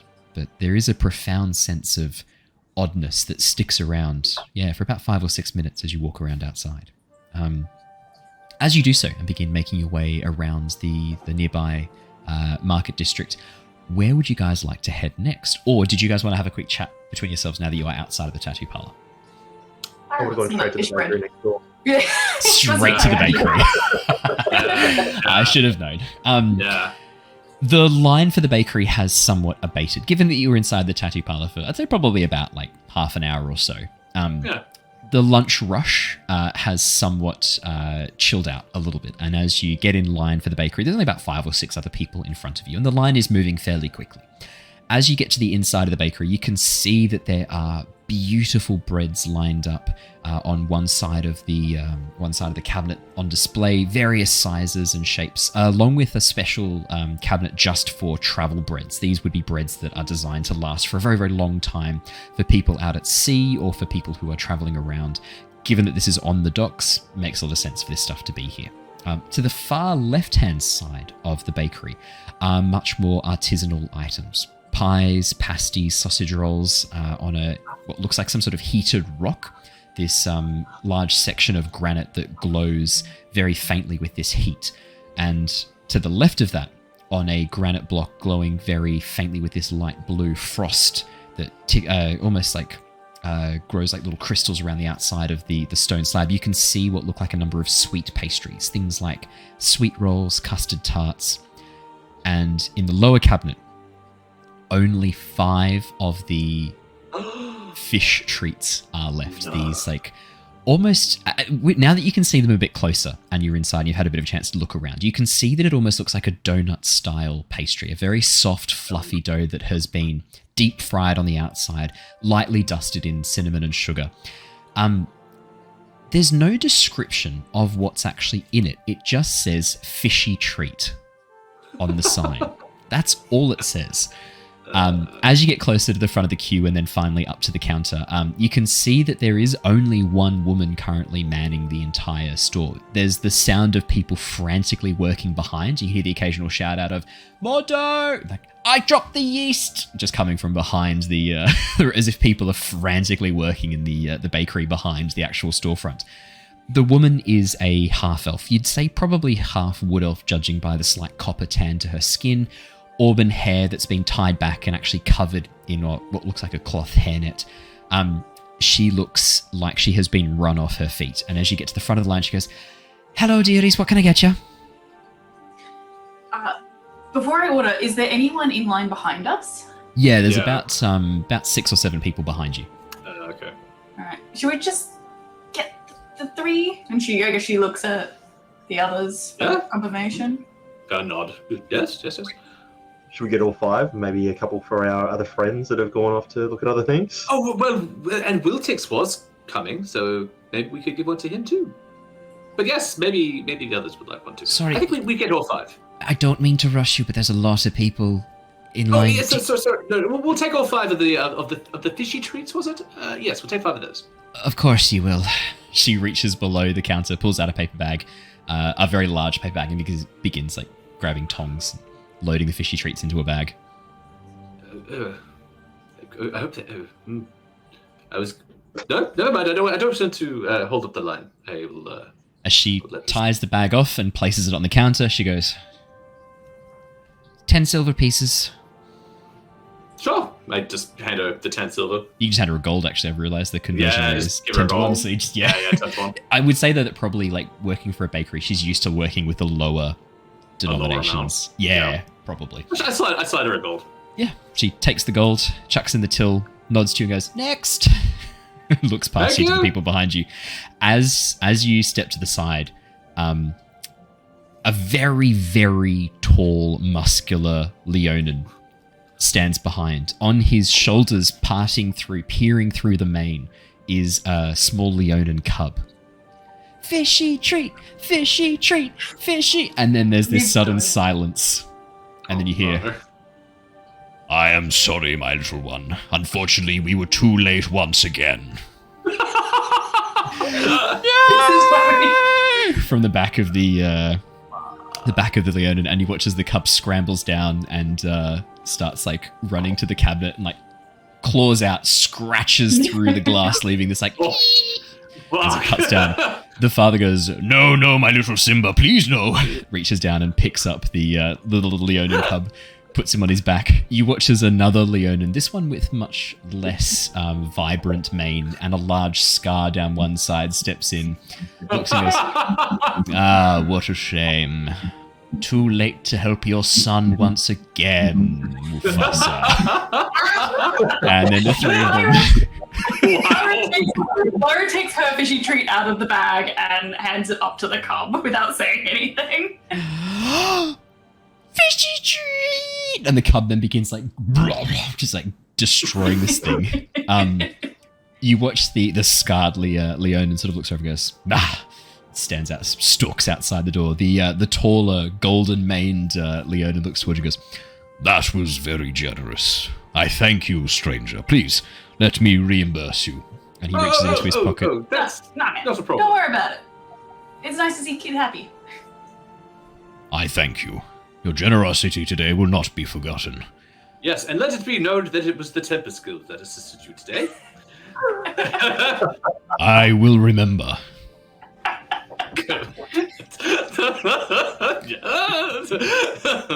With generosity like that, I would not be surprised if one day everything the light touches would be yours. There's a little saying in my culture. It's Hakuna Matata. Yes. No worries. Yes, I was about to say the same thing to my son before you handed him the fishy treat. Oh, wow. What a coincidence. That's a crazy coincidence. What's it from? What's it mean? Don't break into song. Don't break into song. Disney do not like it when you do that. I can just hear in the background, "Oh, I'm gonna stab him."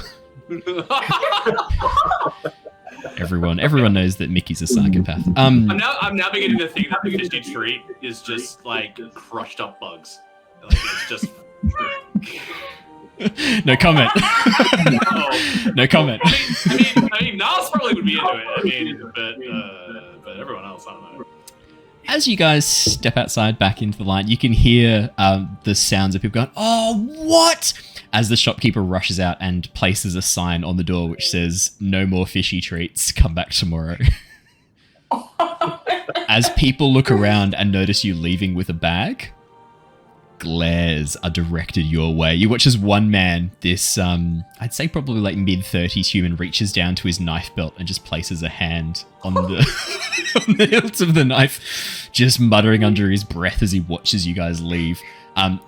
Just in front of him, a young girl, probably about 9 or 10, looks towards you, looks like fingers to the eyes, fingers to your eyes, if you catch her eyes, and then draws a line across her throat. So you guys make your way out of the bakery. No, obviously none of that happens. As you make your way out of the bakery, people look disappointed, but otherwise okay.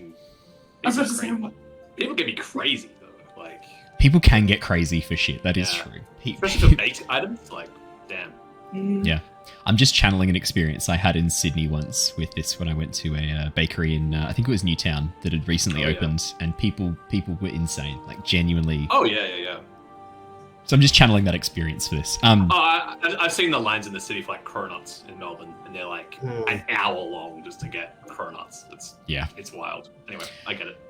As you make your way away from the bakery, are you partaking of your fishy treats now? Perfect. Ooh, yeah. I don't even know I would have made it out of the bakery before I started smashing it down, seeing that. Oh, in that case, then yeah. As people watch you walking out eating the last fishy treat, I take it back. Hands do go to daggers. Like you watch as that young girl just like eyeballs. She's like up to your like I'd say calf, given that you're 7.5, which is like 9 years old. But she goes like, "Watching you, mister." Finger across the throat. Alrighty. As you bite into this baked good, it is indeed very similar to almost like a cross between a waffle crispiness and a donut softness underneath. The cinnamon sugar on the outside is actually not too sweet, which works really well with the filling. As you bite into this bright green filling, your mouth is filled with this kind of slightly gooey, slightly chewy substance that has this very strange but very pleasant flavor. Very similar to like a green tea. And as you begin to chew, it tastes really good. You're quite enjoying it. I wasn't going to do the crushed bugs. I thought about it. It was definitely like as soon as I had this idea of like dropping the bakery, I was like, oh, it'd be really funny if like there's only a few of these left, and Mufasa, Scar, and Simba walk in as Leonin, because that's a fun thing to do. And then I thought, that's a fun thing. I could do crushed bugs just to fuck with that. I was just going with the whole like Hakuna Matata bit, you know. That was like, good. Eat the insects. But yeah, Ember, as you bite into it, it's really pleasant. I mean, I would say, given that you're a Firbolg, you've probably tasted similar teas before. Like the teas, herbal teas are very popular in Firbolg society. Often alcoholic Firbolg teas. There's a very particular spiced drink known as like a methlaglin, which is sort of a little bit like a mead but spiced with herbs. So it often has like a bit of a herbal kind of flavor to it as well. This is not too dissimilar to that kind of like, there's a slight herbal flavor but a sweetness as well. And it's really nice. And the texture's bizarre, having that crispy outer layer, then with this like gooey, chewy filling. I guess the closest thing I can relate it to is like a very soft boba as you chew. Well, I mean, obviously I'm really enjoying this. Lyra and Niles watching me or seeing me eat, or like, you know, depending on. I mean, what I imagine we're all kind of walking together, so I'm probably like catching a glance, like, unless you're trying to eat it secretly. I don't know. I was just going to see if I can do a performance check to try and convince you that they're disgusting, so I can try and find it. Definitely. Well, you were probably more keen to eat it, so you'd probably be first, like, to start on it, and you'd be like, "Oh, this is so terrible." Yeah. Make me a performance check. Let's get it. Yeah. Oh god, this is hilarious. That's an 8. Okay, can you give me an 8-worthy performance of, this is the worst, guys? It is obviously gleam on my face and then go, oh no guys, don't want to partake in the fishy treats. And then you watch as Ember licks his lips. Look at my feet. Yeah. Oh, really? That's bad. September? Kind of like laugh a little bit. Terrible. Oh, terrible. Oh, dear. Oh, dearie me. I gotta see how terrible it is then for myself. Slight bit of disappointment in my face, and I'm like, sure. Yeah, as you eat them down, there's a faint warmth still to them, and the outer cinnamon layer provides almost like a little bit of warmth to it as well as you begin to partake of the fishy treats. They're really nice. Why there's a pattern of a fish, you've got no idea, but they're really good. Lyra's seriously conflicted now, because she's like, in her mind, she'd already given hers up, and then the others were for Harry, Threign, and Wiltix, and so she's like, damn that kid. You already didn't have enough for Harry, Threign, and Wiltix. You only had enough for Harry, 5. Threign. Yeah. Oh, yeah. Yeah. We needed a 6 for it to be enough for everyone. So, I mean, there's not enough. You may as well. You may as well. And then split the last one into thirds, right? Yeah. No complaints here. We don't breathe a word of this to any of them. Oh, no. Yeah. There was only Right. one left, wasn't there, Lyra? We split. And we split it. No, we gave it to the kid. We gave it to the kid. Yes. You did give it to me. Courtesy Perfect. of the Tempest Guild. Yep. All right, all three of you eat the fishy treats. Mm-hmm. As you finish and begin like licking your fingers and enjoying it, suddenly you feel a bit of a warmth in your stomachs. And you watch as your vision begins to fade almost to black, pinhole coming in around you. Oh, what the fuck? Okay. As you stare into the void of blackness, a voice speaks to you. You really shouldn't have eaten those. No, none of that happens. You just enjoy the fishy treats and they're great. It's just really nice. Sorry. I couldn't resist fucking with you guys. No, they're really good. You just enjoy them. As you head down the marketplace, you can see a lot of jealous stares directed your way from various residents of Oxenfurt. You see one boy ahead of you currently devouring his fishy treat, and as he looks up to you and smiles, you can see like the green goo seeping between his teeth as he goes like, yeah! And continues eating. Jesus. Oh. What are it mean? Do I need to do like a medicine check? Like, I Yeah. draw? Yeah, of course you can. If this is really high, 17. Ooh. That's pretty good. It's only because you're sort of meandering through the markets that you suddenly make this connection, Lyra. You just happen to be walking past a fishmonger's stall.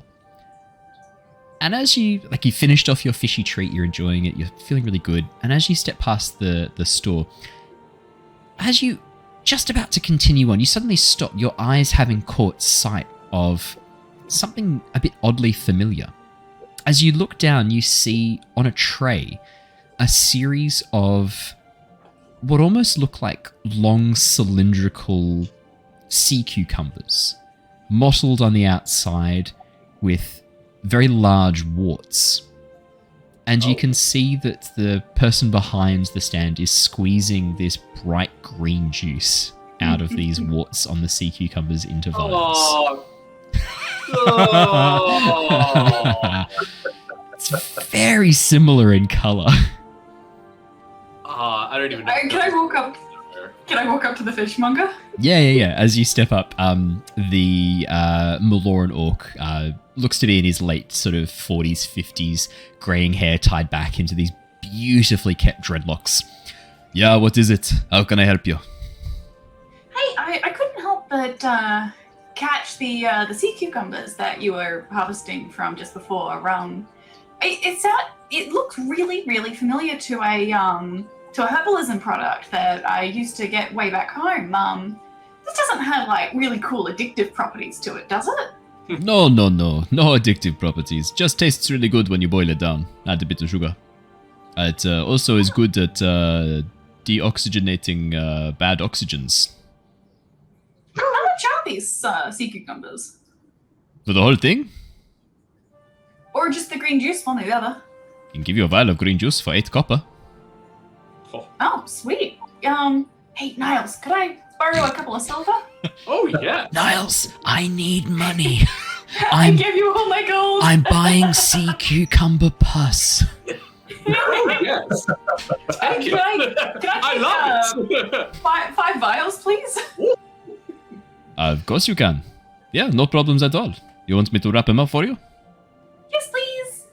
Pulls out some butcher's paper, grabs out 4 vials. Each one looks like it. So when I say vials, they're actually probably about a cup. Excuse me. So that's 8 cups of this stuff that you have, if that's what you want. On their, Niles is just going to say, on their own, without being added to sugar, it tastes any goods or what? Yeah. I wouldn't do it if I was you. I've been told that it tastes like butthole. Wow. Okay. Good to know. It's mostly the deoxygenating properties that sounded cool. Yes. Oh, I don't think legally I'm allowed to say that. It's just something people say about it. Yeah, sure. Hey, Good to know. I'm always down for experimentation. Do you have anything else in your collection here that might be might have different properties or anything else that you have? Gestures to trays of ice with fish on them. I got a lot of fish.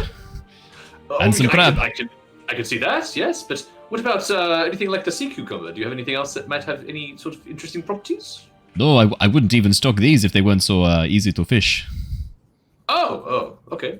Good to know. I thought they might have been from the dark depths of the ocean, perhaps.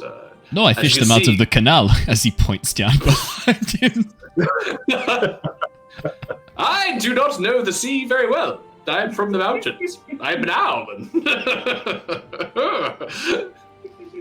Yeah, you sure you want these? Just make sure you boil them with plenty of sugar, eh? My friend here seems pretty adamant. Hey. You know you have like 2 liters of this stuff now. Oh yes.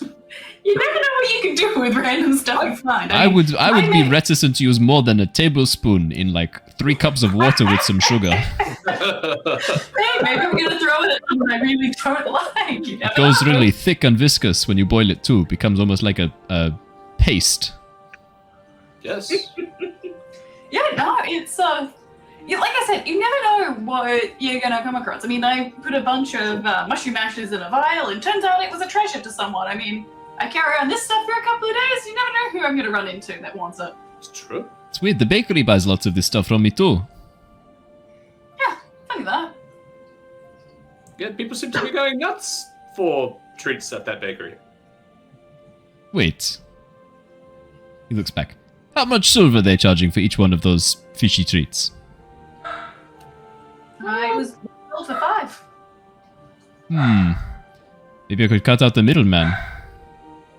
Depends on how good you are at making fish molds. I mean, do you I'm terrible. Do you have a full team of bakers behind you? Because, like, they did not sound like they were having a good time in there. No, they did not. I will look into this. Thank you. This is good business acumen. Thank you. I think it might be popular with the Leonin as well, so maybe that could be a good target for you. You could do little lion-shaped ones. Or Yeah. portraits. Oh, yes. Do you think they would be happy eating like little representations of their face? Ooh. Maybe you could turn it into like a fun bone shape or something. I don't know. Could be fun. A fun It would be bone easier to shape. make a mold. I will think on this. When you come back and I am famous and rich, you can have as many sea cucumber pus squirts as you need. I'll take you up on that offer. How lucky!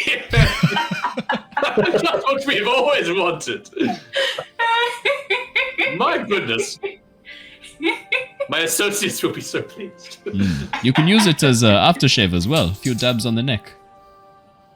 Oh, I wonder how it goes as a salve. I do malts in the summer. I wonder if that would be good for maybe the itching or Well, it's good for clearing a pathway if you're walking somewhere. It stinks as well. Oh. Oh, I was gonna say it melts snow. No. Snow is too scared to go near it. Nah, he doesn't say that. Well, this has been a very illuminating conversation. Did you say you were buying 5 files? So that's 2 liters that you've just purchased. So they were 8. Was it 8? Did I say 8 copper? Yeah. 3 silver and 6 copper. Are you sure you want to do this? No. Yeah. No, sorry, 4 silver because it's 5 vials of 8. Yeah. I mean, Lyra's pretty keen. Well, I was just thinking it could be handy in the Underdark, like if we need to distract something with smell, if we need to win someone over with a mystery food, like the giants like food. Honestly, this campaign has taught me to always just have weird shit ready to go. Jared's pastries last campaign came in so clutch, so many times. So I'm like, I don't know, man. This could be handy. You never know. It's a good point. It's a good point. The funny thing, of course, being that this is entirely improvised in this moment, and now it's going to become like a major part of the canon. This campaign heading forwards. Like all the best stuff is. That's exactly right. Perfect. As you guys make your lostarchives cookbook.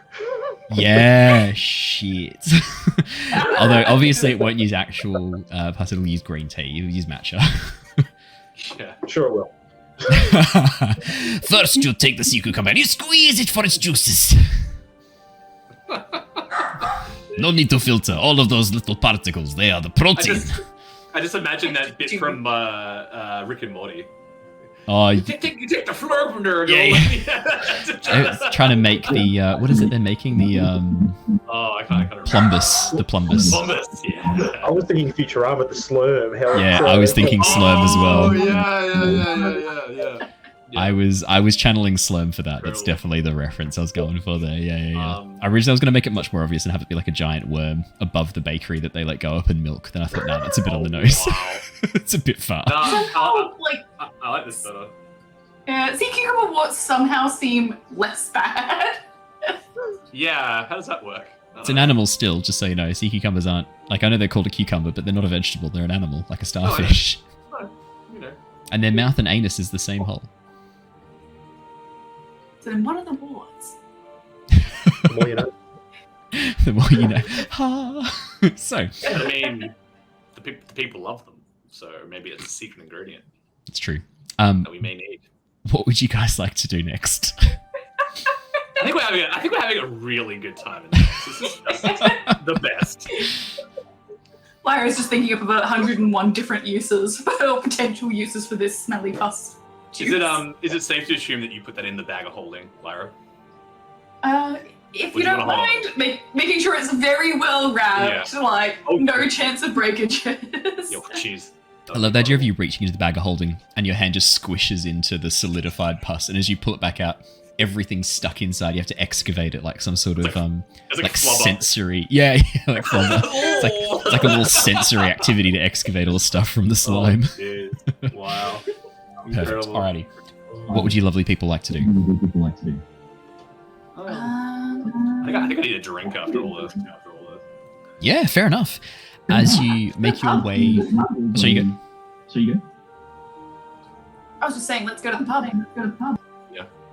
Perfect. As you make your way back up towards the area around the Night Hall, you would have passed a number of taverns and inns on your way there.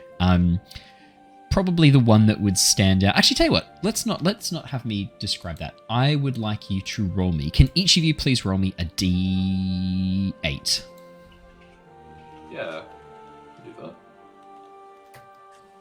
That's it. That's 4 from 5. Lyra, 2 from Ember, 5 from Niles. Okay.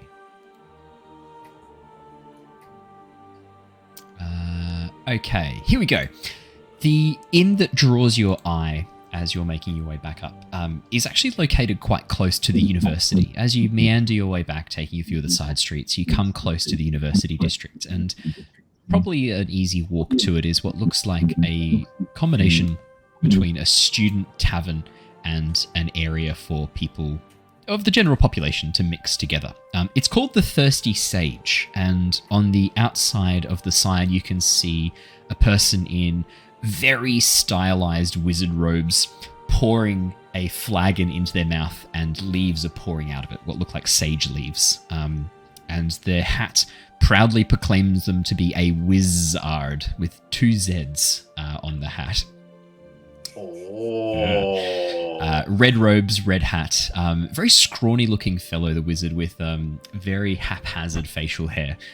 As you step inside, you can see that the tavern, given that it's probably been, I'd say probably another half an hour with you guys heading to the bakery and hanging out around the markets, maybe then another 15 minutes to walk back, probably sort of getting to mid-afternoon. Most of the classes for the afternoon have probably just started to finish, and the tavern isn't full, but you can see a number of probably students from the university, young men and women making their way, still some of them in uniform, on their way to the tavern. Obviously, being a university, this is people very much over the age of sort of 18, 19 for the most part, making their way into the tavern, grabbing regular booths and things like that. But a number of other people, just townsfolk and travelers, are there as well. Inside, it looks like there are 2 people manning the bar. You can see a halfling with bright rosy cheeks standing on a stool behind a series of large taps, copper pipes leading up into the roof from where he's seated, which then travel all along all of the tables, the pipes coming down into the center of each table with a large spigot and a small outlet. A number of glasses are arranged on a circular, almost like a lazy Susan, like a rotating circular wooden board. Glasses are arranged, stacked there, that are held in place by a small fence around the outside of the lazy Susan, a small bracket.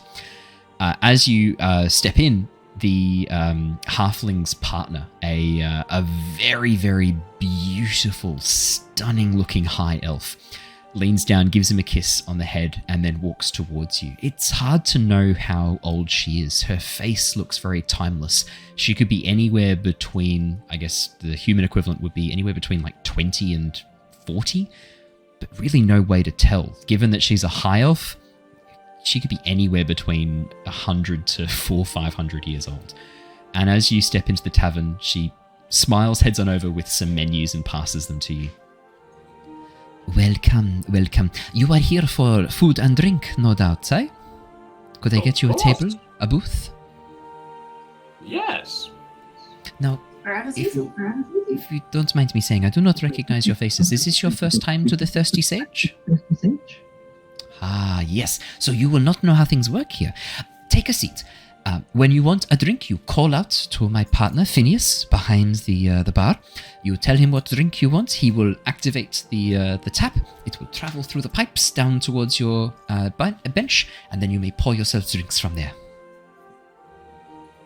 Oh, wow. Really convenient. Brilliant. At the end, we can settle your tab when you leave. There's no need to pay for drinks during. Oh, what innovation. Yes. Well, we had to keep a control on what the students were drinking somehow. Now, please, come and take a seat. And she leads you through a number of busy benches to a table with 5 seats around a circular, almost like an overturned barrel that has had a large circular wooden wagon wheel nailed to the top of it that then has been covered by a full proper table and then tablecloth. Please, if you have any questions, just shout out. All the drinks are on your menu here. She gives you a smile and a wave. If you just want to call out the number to Phineas of the drink you want, he will activate it through the pipes. Wow. Thank you. Did you want any food? Oh, I feel rather full from that treat. Did anyone else want anything? Just the ale. Drink sounds good. Brilliant. For now. With that, she bustles off and begins to greet new customers coming in. As you look through the menu, there's a number of drinks. Most of them you would recognize. You can see there are ales, meads, lagers, stouts. There's also a mixture of drinks you wouldn't recognize. I should say there's also wines as well. Sweet whites, dry whites, peppery reds, full-bodied reds. But then at the bottom, there's a list of what are known as mixed drinks. And there's no real descriptions next to them. Just a name for each one, and then a very faint, almost like a flavor profile that's been made out next to each of them. This is a cocktail menu at the bottom, essentially, like a fantasy version of a cocktail menu. The first one is called A Deep Breath, and it's described as being refreshing breath next to it. So I wouldn't say refreshing breath, it would say refreshing and cool next to it. Underneath is Dragon's Fire, which is a peppery, bitey sweetness. And then there's a number of others which list various types of fruity palettes and things like that. I'm not going to go through and list about like 40 cocktail flavors. The feedback is, I think Simon's mic is just starting to pick us up again, so I've just briefly muted him for a second. It's all good. It occasionally happens. I think it happened last time. I'll just mute you when I mute you when you're talking, because I've got this open so I can see your faces anyway. Do you have headphones, Si? Not at the moment. I have to get a new pair. My other one broke. It's Amazon Prime Day tonight, so if you wanted to get some cheap. And I've muted him for that. Sorry, mate. Say again. I know what I'll be doing after this. Yeah, perfect. My question is, what would you guys like to order?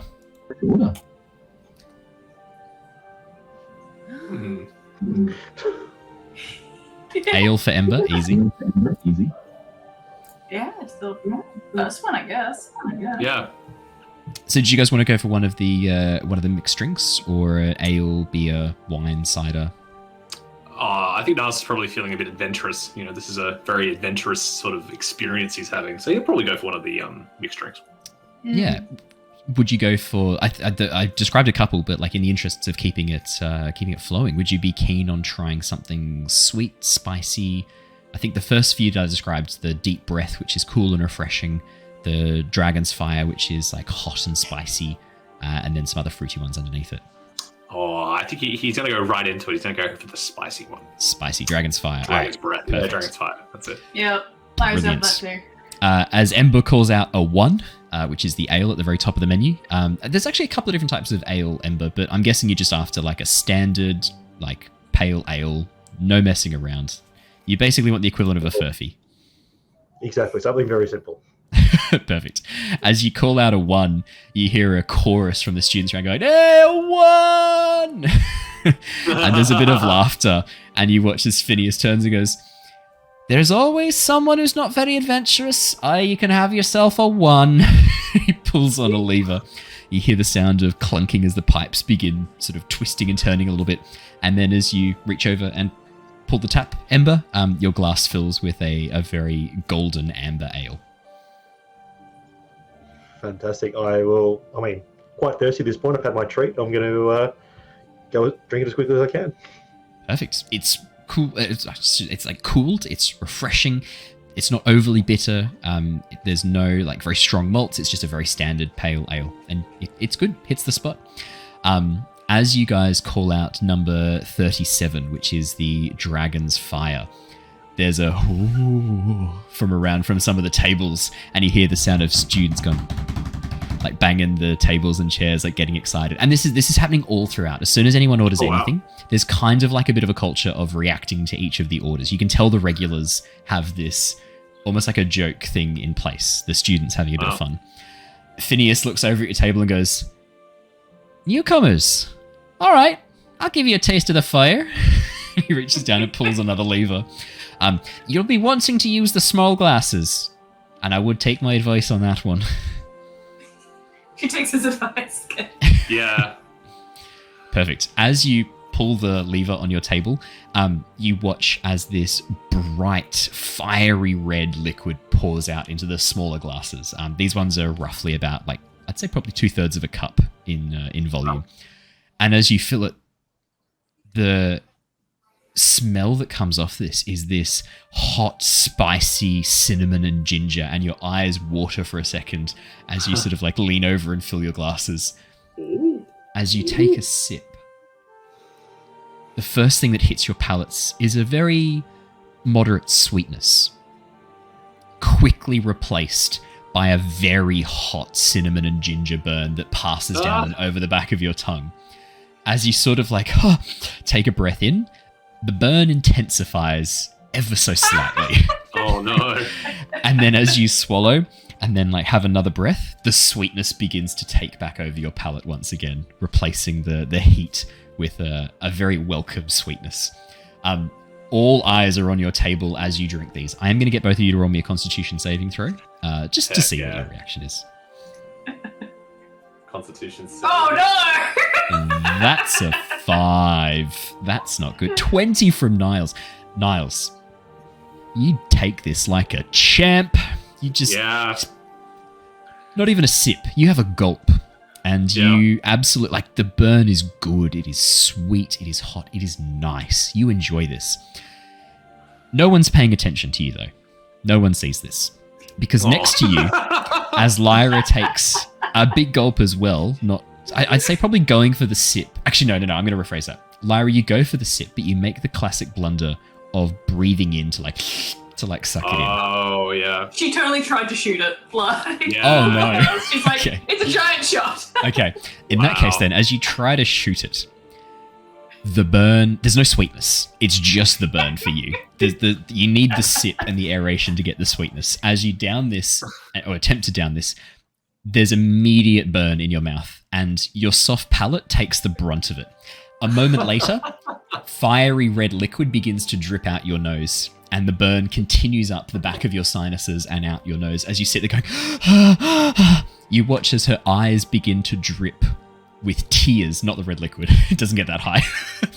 Her eyes begin to just basically run with tears, and as you try and reach for the water nearby, Lyra, you knock the glass over as it spills and tumbles down onto the floor. No. You hear this collective way from the students around you as you just go, and they're like, another one takes the burn, and another one takes the burn. Singing along, having a grand old time at your expense. She pulls out the endlessly abusable water and just shoots herself in the face with it. You just go, Geyser! Out of your decanter of endless water. A few moments later, the high elf who had welcomed you in walks over, places a very conciliatory hand on your shoulder, gives you a bit of a pat, and passes some napkins down to you before waving her hands over the table and casting prestidigitation to clean up the mess. Nice. Thank you, and I'm sorry. Just like stabbing her face. I like to think that there's a brief moment where like Niles is like, "Oh, that was delicious. Wasn't that good?" Oh my! Okay. By Bahamut! By the great wings of Bahamut, what has happened to you, child? Oh my goodness! Yeah. As you look over at Lyra,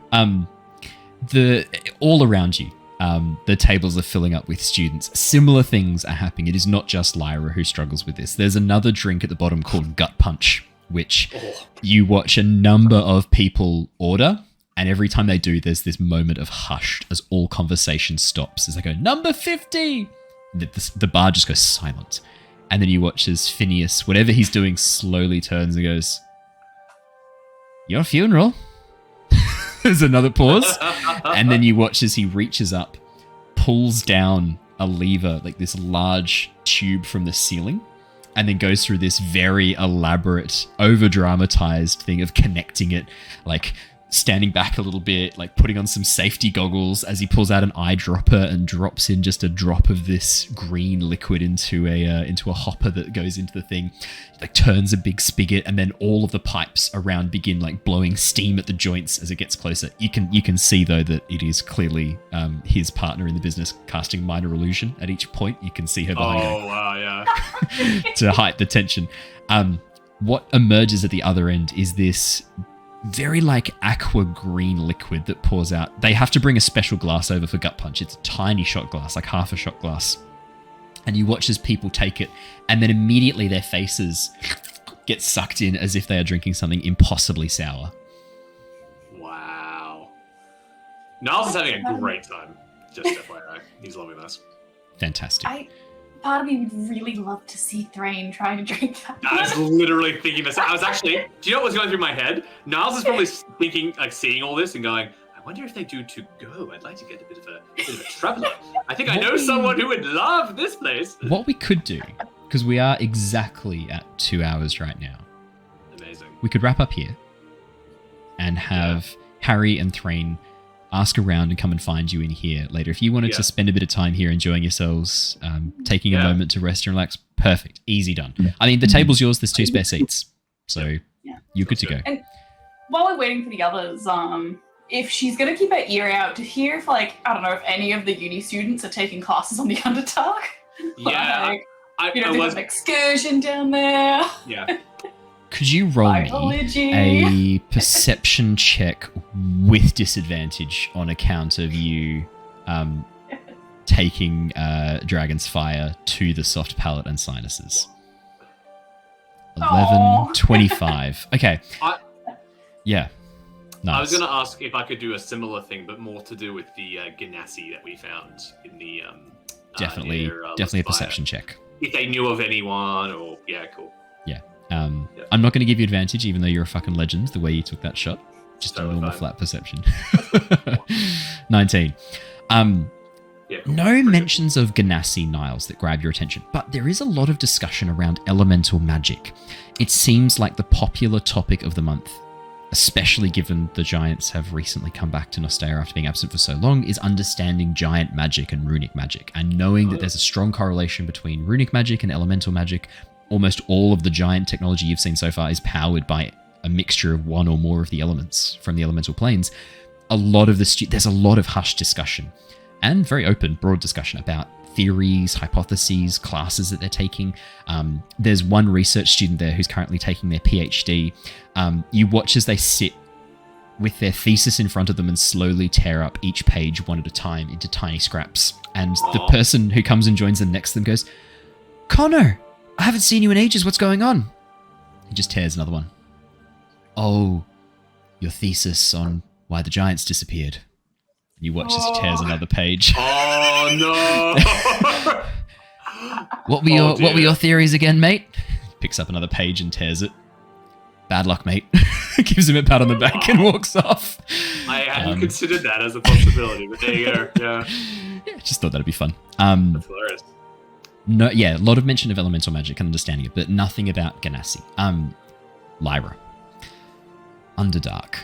No specific mentions of like exploring the Underdark grab your ears, but you do hear a discussion going on at the table behind you.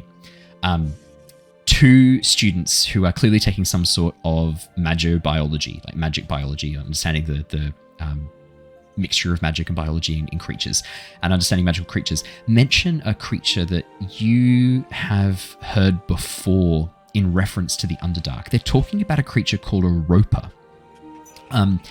Specifically talking about a new use that one of their professors has found for the tentacles in a potion of stone skin, and discussing that if they could only find some more roper samples, their professor could test this theory further. Cool. Just before we finish off, can she just sort of lean back over to that table and it's like, "Oh, hey, sorry, couldn't help it over here. What professor was that was after the roper samples? If, we're just about to head down there, I mean, always down to help out a man of science, so..." Oh, the two girls at the table, like young 20s tops, one half elf, one human, smile at you and give you a bit of like, "Oh, hi, I don't know if we're supposed to talk about that outside of class. Can you pretend you didn't hear anything?" "Didn't hear nothing." You're looking for Professor Grell." Alright. I didn't hear anything, but if I happen to come across it, maybe someone will make their way to them. There's a pause as if they're expecting you to react to Professor Grell, and when you clearly don't, they sort of look at each other and go, "We said Professor Grell," and then look, clearly expecting a reaction from you. The only professor I know, is Griswold, but he's gone missing. Their eyes go wide. They go, "Oh my god, the mad professor.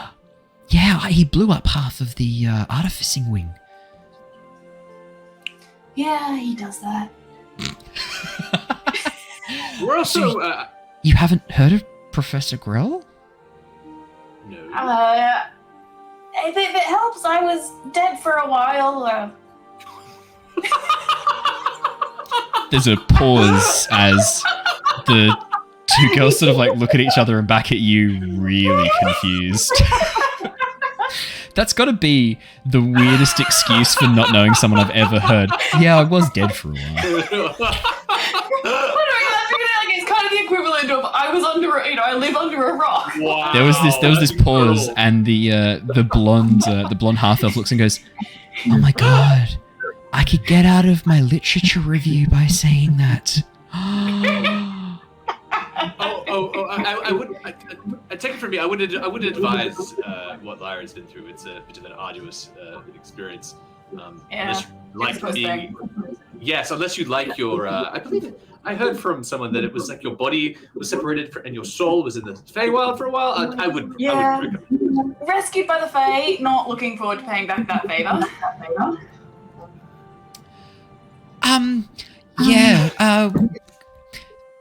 Wow, is the reaction from the two girls. So, Professor Grell, what are they known for? They sort of look at each other and go, "You'll be fine." I didn't answer my friend's question. What's Professor Grell known for? Who is this person? Professor Grell's amazing. Fully cracked, but amazing. I wonder if our friend Crassus knows them. I say to Lyra, like loudly, so they can hear. They look at each other and don't seem to recognize the name. Or if they're fully cracked, maybe now knows them. Oh my god. That's incredible. Yeah, trust us, you'll know Professor Grell when you see them. Not many other people have, like, bright red skin like him. Bright red skin, you say? Tiefling? No.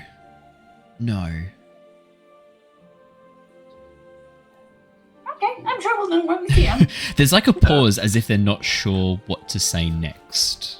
Oh. Well, he's not like a Grell or something, is he? Like, it's just a name?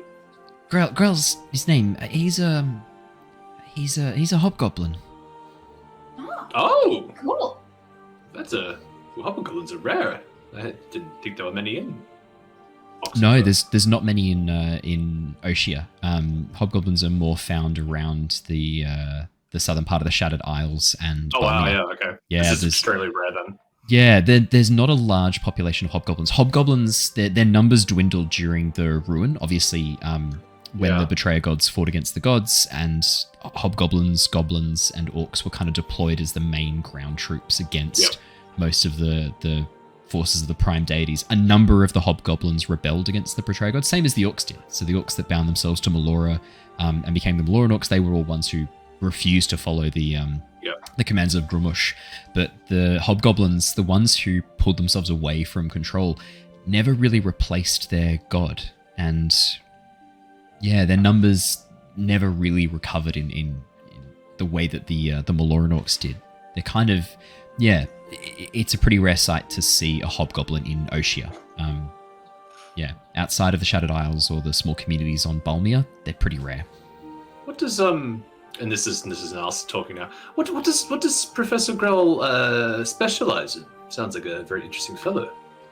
Yeah, I think his latest title, he sort of gets different ones, like every so often. Like he kind of gets like bumped around different departments. But I think his latest title is Head of Cryptobiology.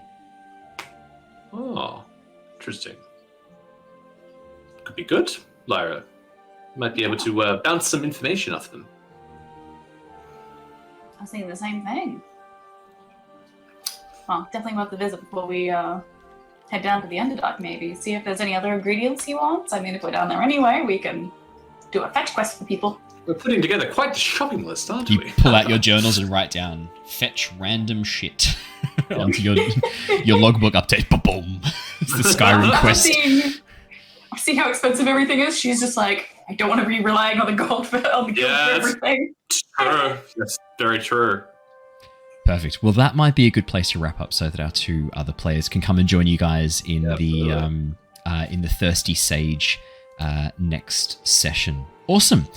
Well, thank you so much for joining us, everybody. It's been lovely having you all here. We have had a lovely time playing more Return of the Giants.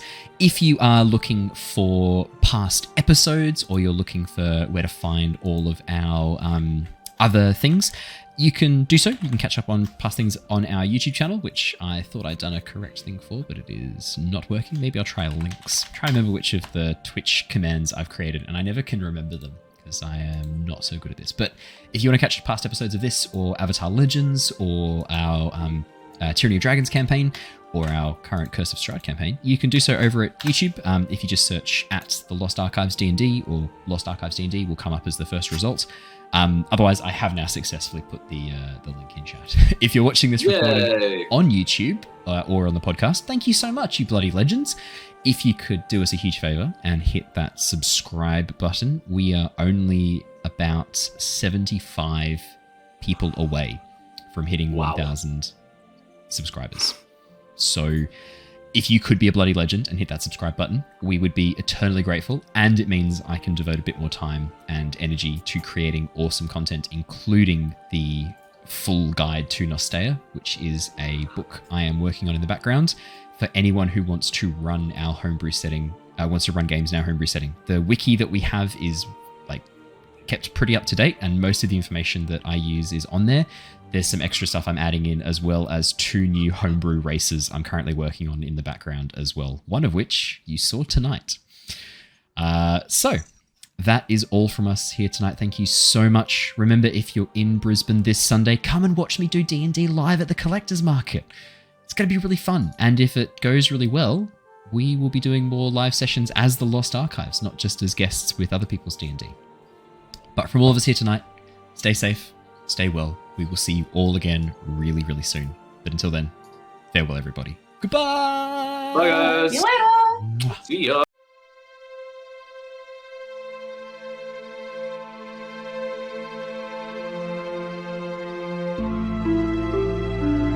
Thank you.